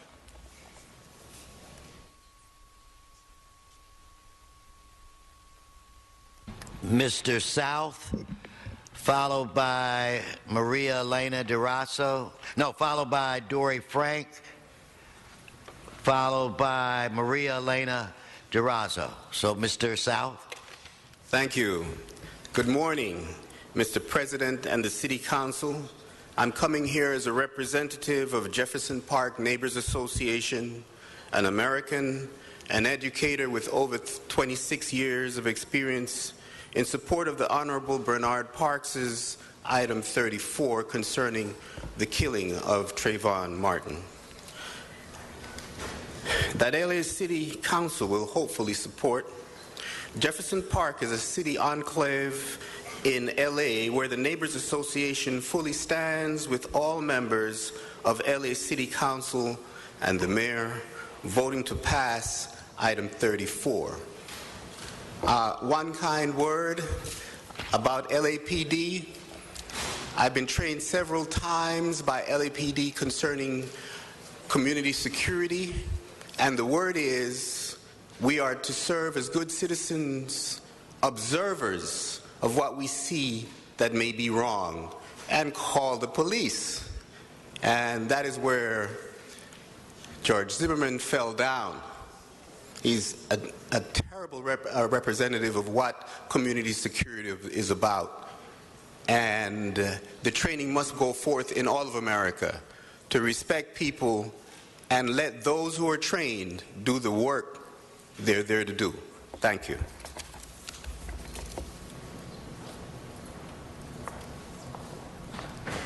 Thank you. So is it Mr. and Mrs. Frank? Are you Dory Frank? Yes, I am. Okay, then you should be at the mic, followed by Maria Elena Durasso, followed by Michelle Hope Walker. Point of order, I would like all the councilmen to pay attention and not talk to their aides. Look, don't waste your time. You might want to speak, Mr. Tawana Frank. Brawley came up, raped, but it was a lie. She was not raped. Yes. Mr. Rosenblum was killed in New York in 3 days of riots because Reverend Sharpton whipped up the masses for 3 days, and he was killed because of prejudice. How many of you have actually sat on a jury? It takes guts for 6 women to find a man not guilty based on Florida's law. Where's their racism? I would like, before this council looks at this resolution, to listen to the whole dispatch tape, which was edited by the press, to see whether or not Mr. Martin's civil rights were violated. Yeah, George Zimmerman, if he's killed, who's responsible for that? Who's going to prove that he was profiled? Is it against the law for a person to step out of his van with a gun? As a matter of fact, I've talked to police officers at the Grove who say it's not unusual for an unarmed man to knock another person who has a gun off. Does anybody know, as Johnny Cobb would say, what happened in those 4 minutes between Trayvon Martin and George Zimmerman? If the facts don't fit, acquit. Are we going to teach how about black on black violence? Does anybody in this council address that? How many black kids are killed by other blacks in Chicago and New York, and no one cares about that? Chief Parks. Trayvon Martin, what are we teaching the black kids in the black community? Dr. King would have said, you want a trial? You got it. The verdict, you must respect it. If you tell your kids not to respect it, then why don't we just have it? Had 6 black jurors, they found him not guilty. Would you still have asked for a civil rights thing? It is known that this FBI interviewed 36 people. Thank you. Thank you. Thank you. Thank you. Maria Elena, followed by Michelle Hope Walker, followed by John Walsh. Good morning, council members. Maria Elena Durasso with the LA Federation of Labor. I also serve on the National Executive Council of the AFL-CIO, and I'd like to read a small portion of a statement that was made and approved unanimously by our National Executive Council, and I'll give you a full copy of it. The labor movement gains its strength from our common belief that all people have intrinsic value and deserve dignity as their birthright, and that every people of every race, religion, color, and sexual orientation deserve access to the American dream. That same dream that we all reach for was snatched from a young black high school student named Trayvon Martin last February when he was shot and killed as he walked home one evening. Trayvon's death and subsequent trial have reopened the deep and unresolved wounds of racism in our country. Nearly 50 years after the March on Washington for Jobs and Freedom, we have made tremendous progress, but we still have a long way to go. Racism remains deeply rooted in American society. The Supreme Court has gutted the Voting Rights Act and weakened anti-discrimination laws. Too many Americans are out of work and facing unfair and discriminatory barriers as they try to enter the workforce. Racial profiling occurs far too often, creating distrust in communities when we need to be coming together. That is a portion of the statement that we adopted unanimously. I'd like to submit the full statement. Sergeants. to be taken into account. And so we here, on behalf of the labor movement, are here to support the resolution introduced by Councilman Parks. Thank you all, council members.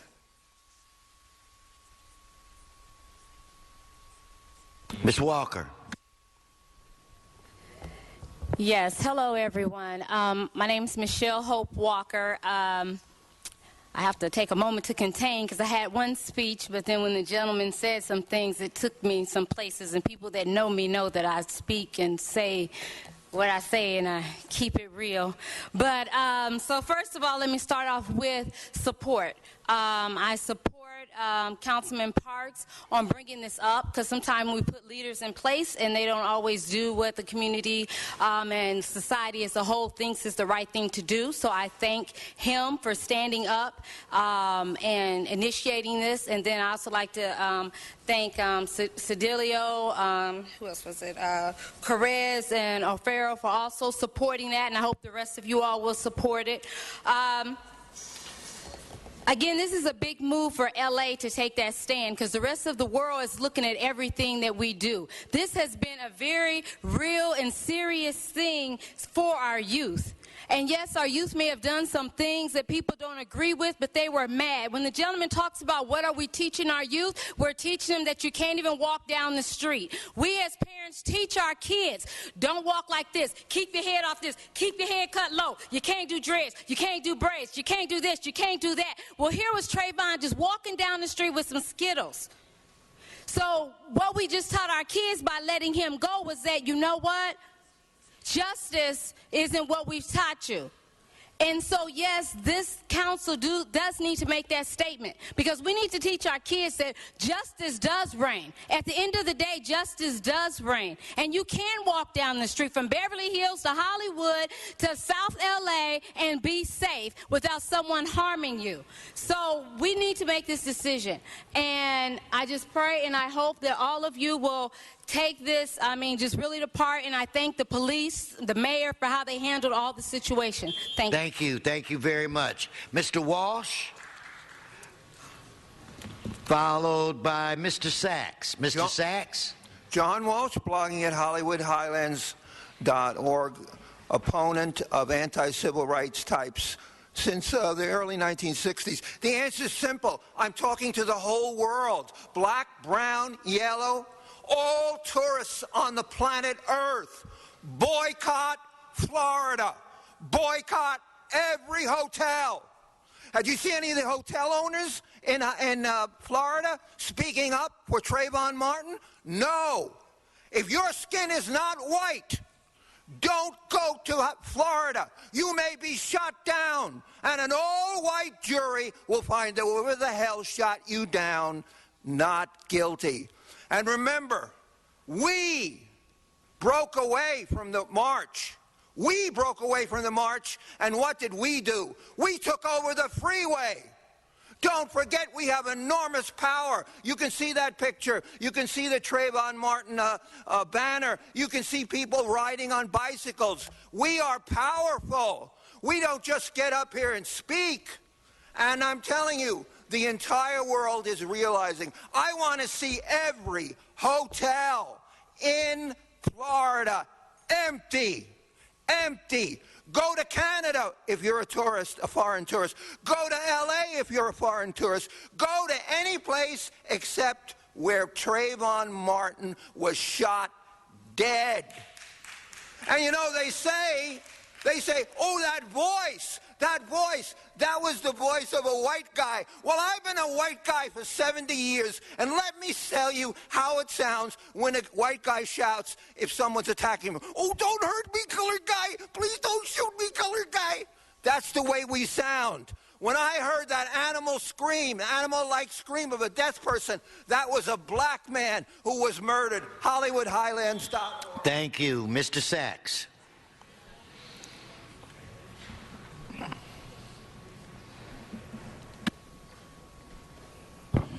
Yes, thank you. Good morning, Arnold Sachs. Some people may have disagreed with one of the gentlemen spoke about violence within communities amongst black on black, Mexican on Mexican. racial violence amongst your own peers. What concerns me about this activity is the stand your ground part of this legislation that the Justice Department should look into. I believe the stand your ground allows you to defend the ground. In this situation, George Zimmerman changed the parameters. If I move this stanchion forward, I could step forward, but that would be changing my ground. There are other states in the United States that have the same stand your ground mentality. It's up to the Justice Department to look into that portion of this legislation that allows people to move these stanchions because they want to. He was told, let the guy go. We'll send police. He changed the parameters. Stand your ground still allowed him not to be convicted. There's a misunderstanding there somewhere, and that's what the focus should be on. Stand your ground. What exactly does that mean? If there's a crime going on and you're riding by there, years ago there was a crime in New York, and for right now the name of the victim escapes me. It was a young woman who was being raped, and people heard it in their apartment, and nobody got out of their apartment or called the police to save the young woman, and it made headlines forever. That's a different case. Thank you. Thank you, Arnold. Okay, that concludes our general public comment on this item. Mr. Parks, do you want us to just move forward and vote, or did you want to make a statement? I'd like to make a couple of statements. Go right ahead. Appreciate it. First of all, I'd like to thank Mr. Earl Afari Hutchinson for bringing this to my attention. This is one of the prices you pay when you give a community activist your home phone number. But this is something in which he certainly is a driving force, and right behind him, Pat Sanders and Bobby Jean Anderson from the Democratic Club, New Frontier Democratic Club, have equal passion, and they've been here throughout. And I just want to thank them for being here. Also want to thank Gilbert Cedillo and Mr. Koretz and also Mr. O'Farrell for signing on this motion, because I think it gives a representative sample of a variety of views, and also just happens to be, in many instances, the communities that were impacted by the demonstrations. I think what's important in reading this, and also the CLA was very good to us in how they formulated the wording, and we wanted to make sure that this motion did not get in front of the DOJ, that we basically gave them guidance and that we'd want an investigation and then let the investigation draw the details and come to a conclusion. Many people wanted to start off with a prosecution and then let's investigate it, and we thought that was not appropriate. But I think it's important as we go through this to stay focused, and many of the people that are here today were the peacemakers out in our community, to stop people from using this event to commit robberies and assaults on innocent people. And those came to a conclusion very quickly as the community stepped forward and used their peacemaking influence as relates to what was going on. I think also it's important that we look at this circumstance and realize many times we're just one step or one event in our own city. Having been the police chief, and I can think about all the people that asked me for a gun permit, and you look them in the eye and find out, why do you want a gun permit? And in 100% of the instances, we found that the gun permit was not justified. Because what we found in many instances in our community, the guy with the gun permit and the incident and the people never arrive at the same location at the same time. That gun gives people a false security, and if you kind of read through the lines of this incident, it appeared that Mr. Zimmerman got involved in something that he was ill-equipped to handle, and he thought the gun was the answer. And we have a tragic incident, which unfortunately to that family, tragic means the son will not graduate, they will not celebrate another birthday, they will not see a marriage. These are the tragic things that occur in communities, and people live with them forever. We may view this as an incident, and an inconvenience because traffic was snarled or people demonstrated. But in reality, that family is going to live with this for the rest of their life, and there is no closure. And so I would hope that sending this message and being the first city to go forward and say something has to be done from the federal government, and that's why they're created, to look at larger issues, look at larger events, and come to a conclusion that hopefully at some point will clarify in many people's minds what occurred, and the speculation about whether the local agency or the state handled this properly can be put to the side, and we can go about figuring out what we need to do to ensure that this type of issue doesn't occur in our own city. But we also need to ask them to evaluate the stand your ground, or as some states call it, make my day law, how that sends a mindset in the community that makes people, cheapens people's lives and makes people not have to take a common sense approach when using deadly force. And so that's why we came forward on this motion. We asked for a unanimous aye vote so that we could move forward and send that clear message to the U.S. Attorney and the Department of Justice so that we go on record of creating a message that we are affected 3,000 miles away in the city of Los Angeles. And being affected, we want to make sure we're part of that solution as a part of, rather than a part of the problem. So thank you. Thank you, Mr. Parks, for bringing this forward. Mr. Krikorian. Thank you, Mr. President. Members, 50 years ago, Martin Luther King spoke of his dream of a colorblind society, and in the time that has ensued since then, this country has made tremendous progress when it comes to tolerance and race relations. But every so often, we're reminded by a shocking tragedy like this case that just underneath the surface, the impact of racial prejudice is still there, and we still have to be vigilant in combating it in every way that we can. So I want to applaud Mr. Parks and Dr. Hutchinson and the rest of the activists, Bobby Jean and others who were here in support of this. It's a very important statement that in this city, more than most cities, a city that's home to so many nationalities, the greatest and most diverse city probably in the world, that we stand up and take this position asking the Justice Department to complete this investigation. But I also want to speak to Mr. Parks' point about the Stand Your Ground law, because too often this society is too quick to resort to violence in resolution of disputes. And this particular case in this particular state is a good reminder to us of the fallacy of that assumption. In Florida, self-defense claims tripled in the years following the enactment of the Stand Your Ground law. The law's critics in Florida claimed that it made it much more difficult to prosecute cases against people who shoot others and then claim self-defense. Even before the law was enacted, the police chief of Miami said that the law was unnecessary and dangerous in that whether it, quote, whether it's trick-or-treaters or kids playing in the yard or someone who doesn't want them there or some drunk guy stumbling into the wrong house, you're encouraging people to possibly use deadly physical force when it shouldn't be used. The police chief of Miami anticipated exactly what happened in the Trayvon Martin case.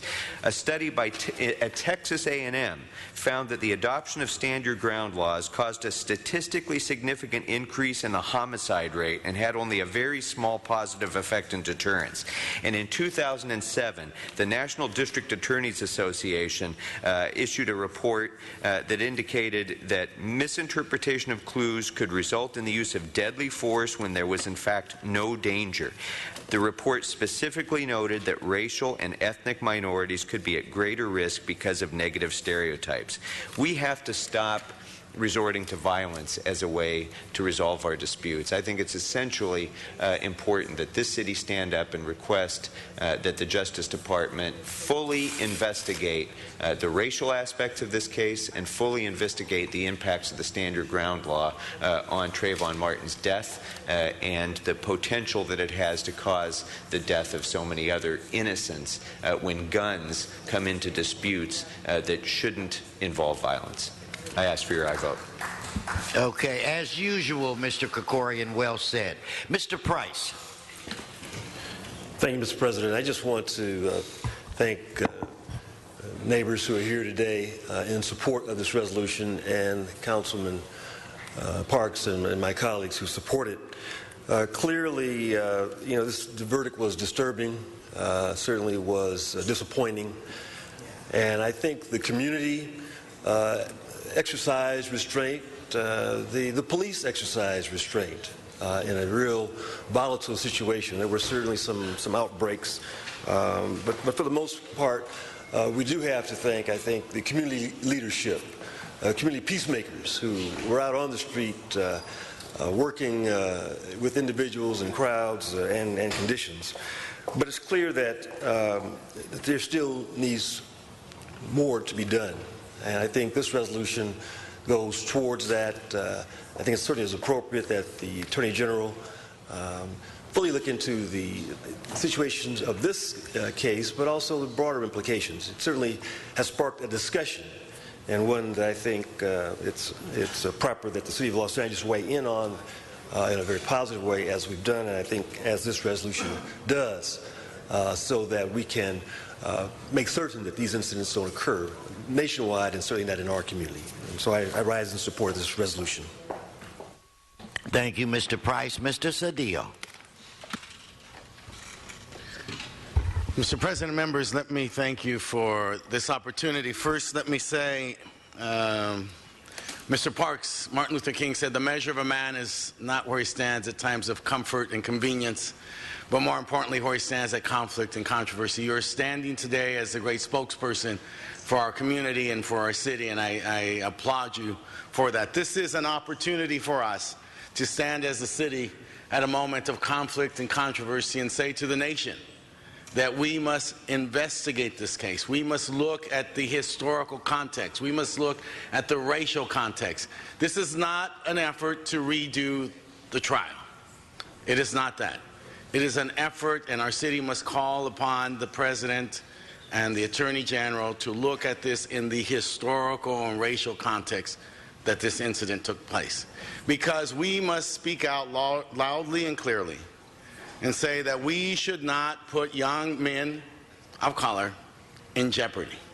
That it should not be a challenge in your life to simply walk with a hoodie and a can of tea and some Skittles. That should not jeopardize your life. And so I am proud to stand here with my colleague. It is important for us to speak up. This city is not like any other city. This city is a city of angels, a city where people from all over the world come and live in harmony and in peace, with incredible leadership in public safety, with the peacemakers working with our community. This is the model and the example that we would hope the nation would embrace. And so that is the importance of us as a city to speak up, because we have that ability to set the tone and tenor for a very sober discussion about this issue in this nation at this time. And so I am proud to stand with you, colleague, council member, police chief Bernie Parks. This is an important moment for our city. It's an important moment for our nation. We must grapple with the challenges that continue to confront us as we move forward. As we move forward as a nation, we must nonetheless always look for any and every incident in which race plays too much of a factor in a young man's life and the end of a young man's life. So I also call for a unanimous vote on this matter, Mr. President. Thank you. Thank you, Mr. Cedillo. I want to thank you, Mr. Parks, for being forever vigilant. I want to thank the community for coming out.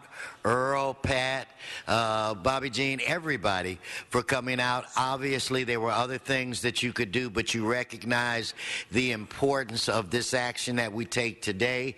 I think we in Los Angeles have to know that the winds in this country blow from the west to the east. This is a very, very important issue that we vote on today, and I really thought we were going to vote on it, but obviously I've inspired, or we had people wait to the last minute, so now I'm going to shut up, defer to Mr. Blumenfield, and we'll close with Mr. Bonnet. Okay, well, I'll be brief, but I want to... No, speak. This is important. Don't worry about the time. Well, the main point is I wanted to add my voice and echo how supportive I think we all need to be of this important resolution. I've heard Martin Luther King quoted. He also said, injustice anywhere is a threat to justice everywhere. And this is a classic case of that here. We've got this case. We're not talking about relitigating this case, but we're talking about seeking justice on a broader scale, going to the feds, having them look at this, looking into the underlying causes with the stand your ground laws. And so I'm very proud to join with Councilmember Parks and everyone else in supporting this resolution. I think it is critically important. And with that, I will end my time and say I support it and thank you. Mr. Bonin.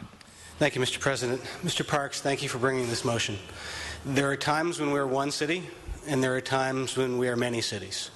And I think it's important that today we are one city standing behind you and standing behind the community in support of this resolution. Representatives from the Valley have stood up. Representatives from the east side have stood up. Representatives from the south side have stood up. And I wanted to be sure that someone from the west side stood up in support of this as well. There are times in this country and in this city, because of our backgrounds, our race, our religion, we view and perceive things very differently. And this is a case where that clearly happened. But I want to tell you, I've talked to a lot of my constituents on this, and they shared my reaction. They were horrified by this incident. They were anguished and grief-stricken for the family.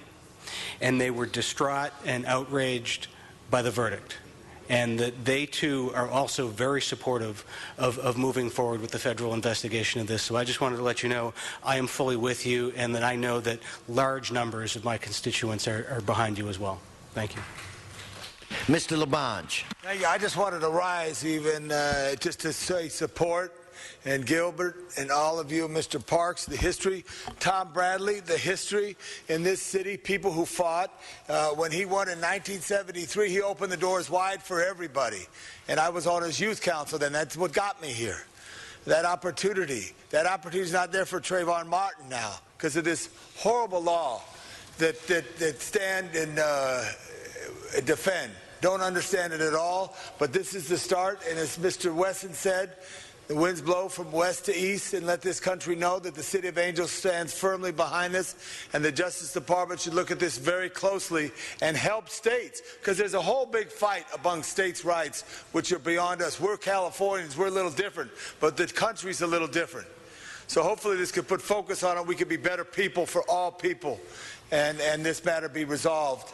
Never the life of Trayvon will come back, but the matter will be a step up for others. Thank you. Thank you, Mr. LaBonge. Okay, Madam Clerk, let's prepare to vote on this item.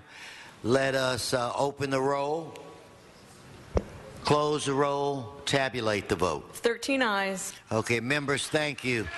Congratulations, Mr. Parks, forthwith on this item. Okay, next item is item 31. We have one card, 1 minute, and that's you, Mr. Walsh. Please come forward, item 31. John Walsh, item 31, 1 minute.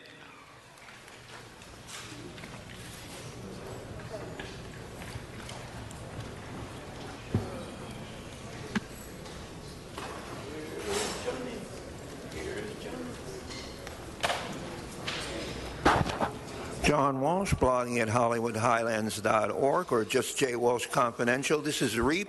We're 100% in favor of the agenda item. Thank you.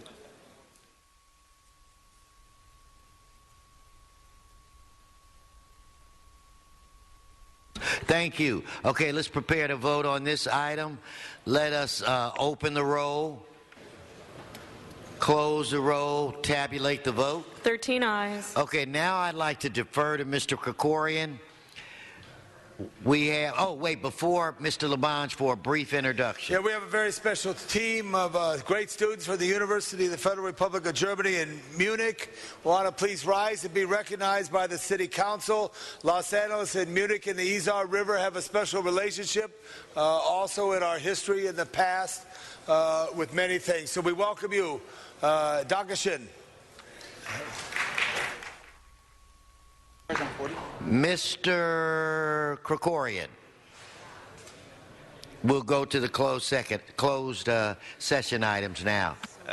Thank you, Mr. President. Mr. President, we can dispose of item number 41 and item number 45 in open session, and I would move the recommendations of the Budget and Finance Committee on both of those matters. Oh, okay. I've been informed that there's no need to take cards on those two items, so I'll defer to the Madam Clerk, let you read the items, and then we'll proceed. For item 41, in the case entitled City of Los Angeles versus Sportsman's Hotel, REW LLC, the recommendation is to accept the proposed settlement offer in the total amount of $1,160,245.76 to be paid in installments. For item 45, in the case entitled Blaine Blackstone versus City of Los Angeles, the recommendation is to authorize the city attorney to pay a total of $1,081,262.44 plus accrued interest in satisfaction of judgment. Thank you, Madam Clerk.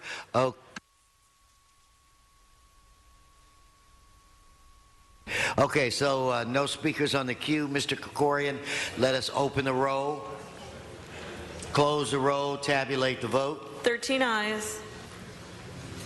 Madam Clerk, should you make the announcement about we are now going to go into closed session? Everyone must clear out of the council chambers. Mr. Koretz. Before we go into closed session, could I just ask that item 2 go forthwith? Forthwith on item 2. So, Madam Clerk, do you need to make the announcement, or that's sufficient? That works? Okay. All right. So, if I could ask everyone to please leave the council chambers. You are out of time. You're out of time. You will come back and give general public comment when we finish with these items. At this point, please, sergeants, please clear the council chambers so that we can go and begin our discussion on these closed session items. We will again open the doors, Mr. Walsh, and let people return to give their general public comment statement.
Just takes one cup. Every year, thousands of children in our community drop out of school, they quit on their families, they give up on themselves. But together we can change that. By sponsoring a child for the cost of 1 cup of coffee a week, you can provide a child with a mentor, a place to play, and a safe haven like Hollenbeck Pal. With 1 cup, I can play soccer after school. With 1 cup, it helped me get here to college, preparing for my future. It just takes a moment to change a child's life. Go to onecup.org and make a difference today.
had a traffic accident like this before, where a teenager has decided to run from the police and been struck by a motor vehicle. 5859, KF 5060, watch 3.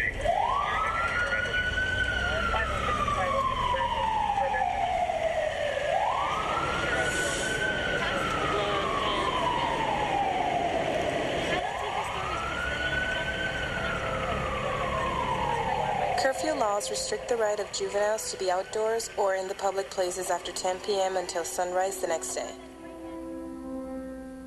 Such laws aim to establish a safer community and to better protect people from becoming victims of crimes or becoming involved in a crime. Most people don't agree with our curfew laws and would rather run the risk of being picked up by the police and ticketed for violation of curfew. However, they are more likely to run into the many real dangers that face us every time we go out at night. We have found that kids out so late are normally caught up in violence, traffic accidents, and when we up to no good. Some of these kids still they're not aware of the law, and they're not educated on it. Drinking, drugs, sexual predators, and gang-related activities are only few of the dangers we face regardless of how young or old you are.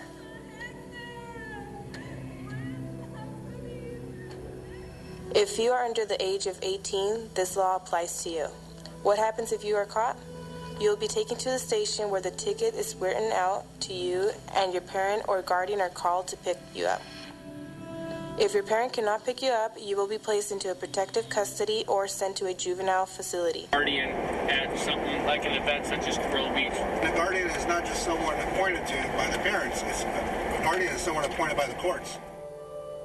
You can legally stay out late if you are participating in a religious, educational, or political activity, accompanied by a parent or guardian, going to or from their place of employment, responding to some type of emergency, returning home from school, cultural, or recreation activity. And that's our message, is not only enforcing the curfew violation, but also educating them that they need to stay home and stay safe. The curfew laws are not just here to protect us, they're here to protect the safety of everyone in our community.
The average adult spends more than 8 hours in front of a screen each day.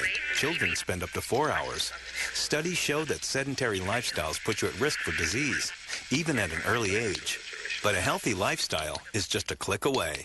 Los Angeles Recreation and Parks provides over 16,000 acres of parkland with parks and lakes, swimming pools, golf courses, skate parks, and dog parks, and more than 180 community recreation centers. A healthy lifestyle is just a click away.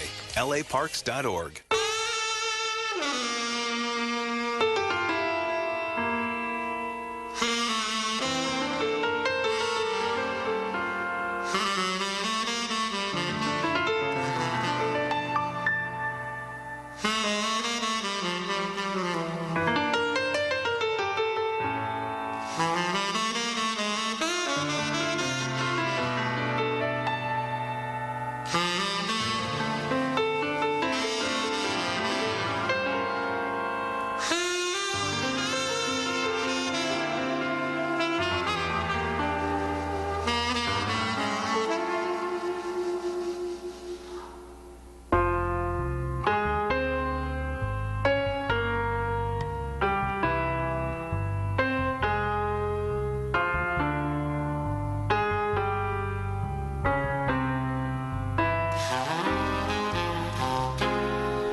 just takes 1 cup. Every year, thousands of children in our community drop out of school, they quit on their families, they give up on themselves. But together we can change that. By sponsoring a child for the cost of 1 cup of coffee a week, you can provide a child with a mentor, a place to play, and a safe haven like Hollenbeck Pal. With 1 cup, I can play soccer after school. With 1 cup, it helped me get here to college, preparing for my future. It just takes a moment to change a child's life. Go to onecup.org and make a difference today.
Had a traffic accident like this before, where a teenager has decided to run from the police and been struck by a motor vehicle. 5859 KF 5060, watch 3.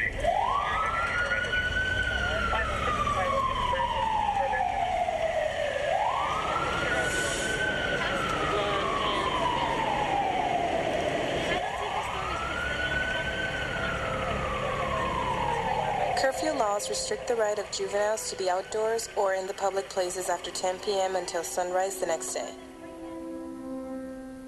Such laws aim to establish a safer community and to better protect people from becoming victims of crimes or becoming involved in a crime. Most people don't agree with our curfew laws and would rather run the risk of being picked up by the police and ticketed for violation of curfew. However, they are more likely to run into the many real dangers that face us every time we go out at night. We found that kids out so late are normally caught up in violent traffic accidents, and we up to no good. Some of these kids still they're not aware of the law, and they're not educated on it. Drinking, drugs, sexual predators, and gang-related activities are only few of the dangers we face regardless of how young or old you are.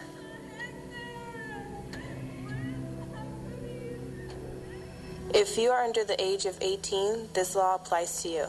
What happens if you are caught? You will be taken to the station where the ticket is written out to you and your parent or guardian are called to pick you up. If your parent cannot pick you up, you will be placed into a protective custody or sent to a juvenile facility. Guardian at something like an event such as Gorilla Beach. The guardian is not just someone appointed to by the parents. A guardian is someone appointed by the courts. You can legally stay out late if you are participating in a religious, educational, or political activity, accompanied by a parent or guardian, going to or from their place of employment, responding to some type of emergency, returning home from school, cultural, or recreation activity. And that's our message, is not only enforcing the curfew violation, but also educating them that they need to stay home and stay safe. The curfew laws are not just here to protect us, they're here to protect the safety of everyone in our community.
Number 43,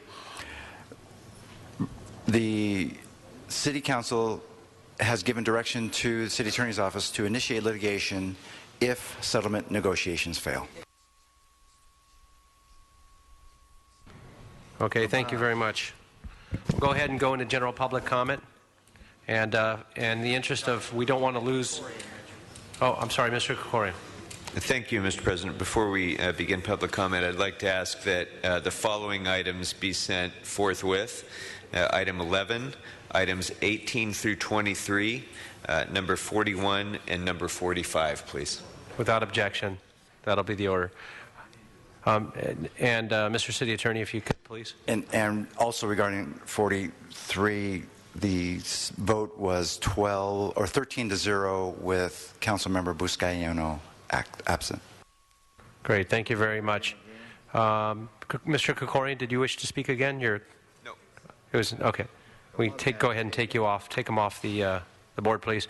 With that, if Mr. Koretz. Apparently it might not have been recorded, so I want to ask again that item 2 go forthwith. 2 forthwith. Okay, that'll be the order.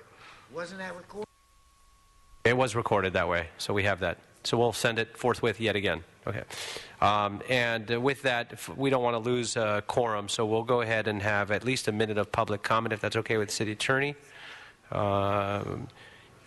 Okay, so we'll go ahead and start. Mr. Sachs? So your lunch was longer than He's not here. Jay Handel? He's no longer here. Mr. Walsh?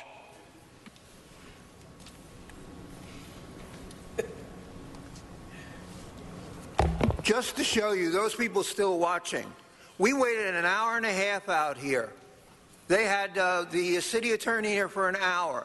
And then you slap us in the face and defecate in our mouths by saying that we own cutting us down to 1 minute. Where does it say that he can cut us down to 1 minute, Mr. City Attorney? How about 90 seconds? How about 12 seconds?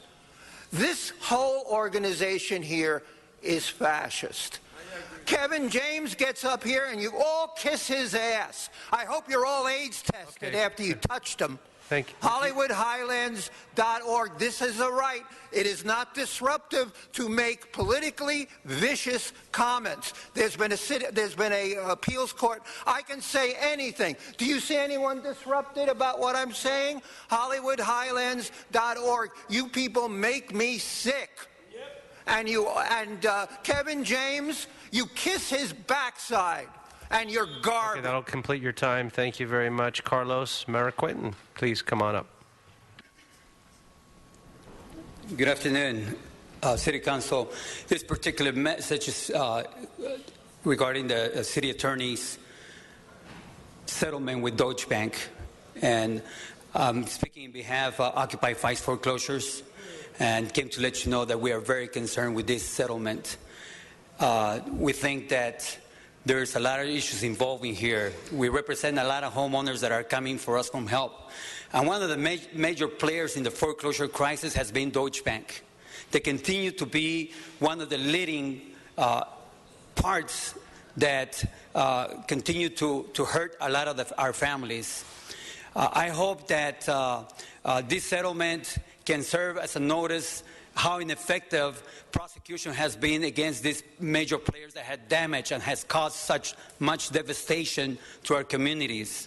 I think that going after the blight in the city is okay, but I think we're missing the main picture here, and that is, again, the crimes that they have committed against Right, thank you very much. Margarita Lucero, followed by Ruth Sarnoff. You can please line up one after the other, it'd be helpful, and Juan Alcara.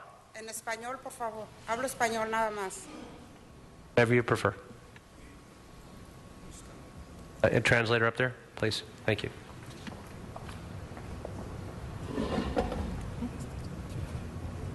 Buenas tardes a todos. Good afternoon to all of you.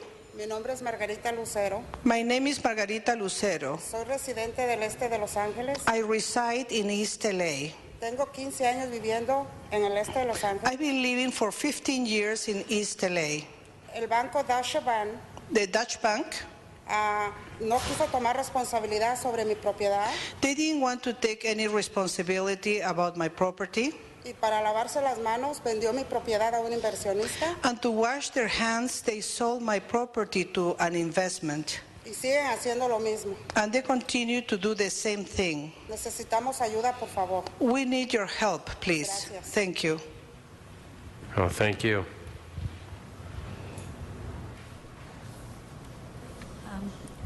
Ruth Sarnoff, cutting to the chase. I'd like to deal with the LLCs that are mentioned in the lawsuit, the limited liability corporations. I think they are the place where big banks hide their fraud and hide all of their miserable behavior. And as the name of LLCs implies, they do not have either the resources or the funds to do the remuneration and to help the communities that have been most effective, which were the San Fernando Valley, South Los Angeles, and Northeast Los Angeles, with thousands of blighted property that's been directly associated with Deutsche Bank. And they've been in the news. They were on top of the news on German television yesterday and also on BBC. And they even have a special place that they call Bad Banks for all their fraudulent Right, thank you very much. Dollhouse. Very elementary. This is not a democracy. Nobody has ever voted for a parking meter, and we have them. The people don't want the parking meters. People want housing, and you do everything to destroy the opportunity for people to have a place to live. The banks get trillions of dollars. The people can go eat excrement is okay, right? Excrement. It's kind of like Sacramento. Excremento, Sacramento. But see, that signifies every city hall. You are full of excrement.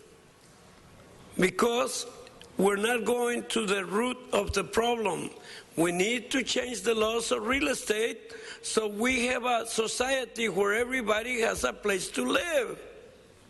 A place to go do their excrement. Great, thank you very much. Henry Marine, followed by Brian Barajas, followed by Isetta Porter. Yes, good morning. Good afternoon. Hackland-Cola MOUs show that the City of Los Angeles has been using state and federal funds for the in-house work performed by city and Hackland employees, and misrepresenting these employees as hiring hall employees, and therefore making it damn near impossible for city and Hackland employees to get workers' comp benefits and pension benefits. And in this state of the union, it's a felony to make a material misrepresentation to deny workers benefits. And you got a history of doing it. And ignoring prevailing wage and trust laws. It's right there in black and white. So when are you going to stand up and get to the plate and take care of these matters? Great, thank you very much. Mr. Barajas? Ooh, 1 minute. All right, anyways, so it should be clear, isn't it? I mean, people saying bank this, bank that. Well, what they should be saying is bankrupt them with Glass-Steagall. The principle of Glass-Steagall is very simple. When you get at the heart of it, the economy is what gives you a population which increases because the technological breakthroughs that are made in that technological advanced society increases the population manyfold. Now, anybody who's against technology like thermonuclear fusion energy as opposed to thermonuclear World War III, this is what we're dealing with. So if you're for Glass-Steagall, then you're for mankind. If you're not, you're actually committing murder. And especially if you go with the green movement. Ooh, That's, ooh. Yeah. Thank you very much. Senator Porter has already left. That will conclude public comment. Where does that take us? Council has motions for posting and referral. Those will be posted and referred. That clears the desk. Okay, members, any announcements? Seeing none, if we can rise for adjourning motions. Do we have any adjourning motions? Seeing none, that'll we do have one, Mr. Koretz. Thank you, Mr. Chair. Dennis Winston, attorney and founding director of Californians Aware and its third president, passed away on July 17, 2013. Californians Aware is a nonprofit organization that champions open government and First Amendment rights. He was a trial lawyer and a longtime partner with the Century City firm of Moskowitz, Brestoff, Winston, Blinderman, LLP. Recently, the firm was dissolved and Mr. Winston was working on his own. Mr. Winston won important decisions relating to the California Brown Act and the California Public Records Act. One such decision received national coverage involving CSU and its private foundation. Also, the deciding terms of a speaking engagement of former Republican governor and vice presidential candidate Sarah Palin. In his last tried case, Mr. Winston won a decision that the city of Encinitas would have to release a consultant study of street conditions that it had been sitting on for upwards of a year.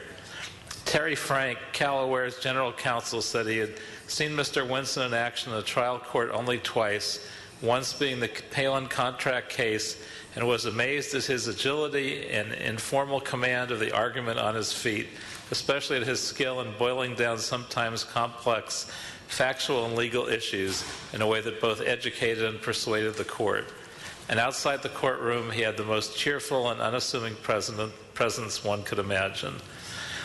Dennis Wilson will be greatly missed by his family, friends, and the Century City and legal community.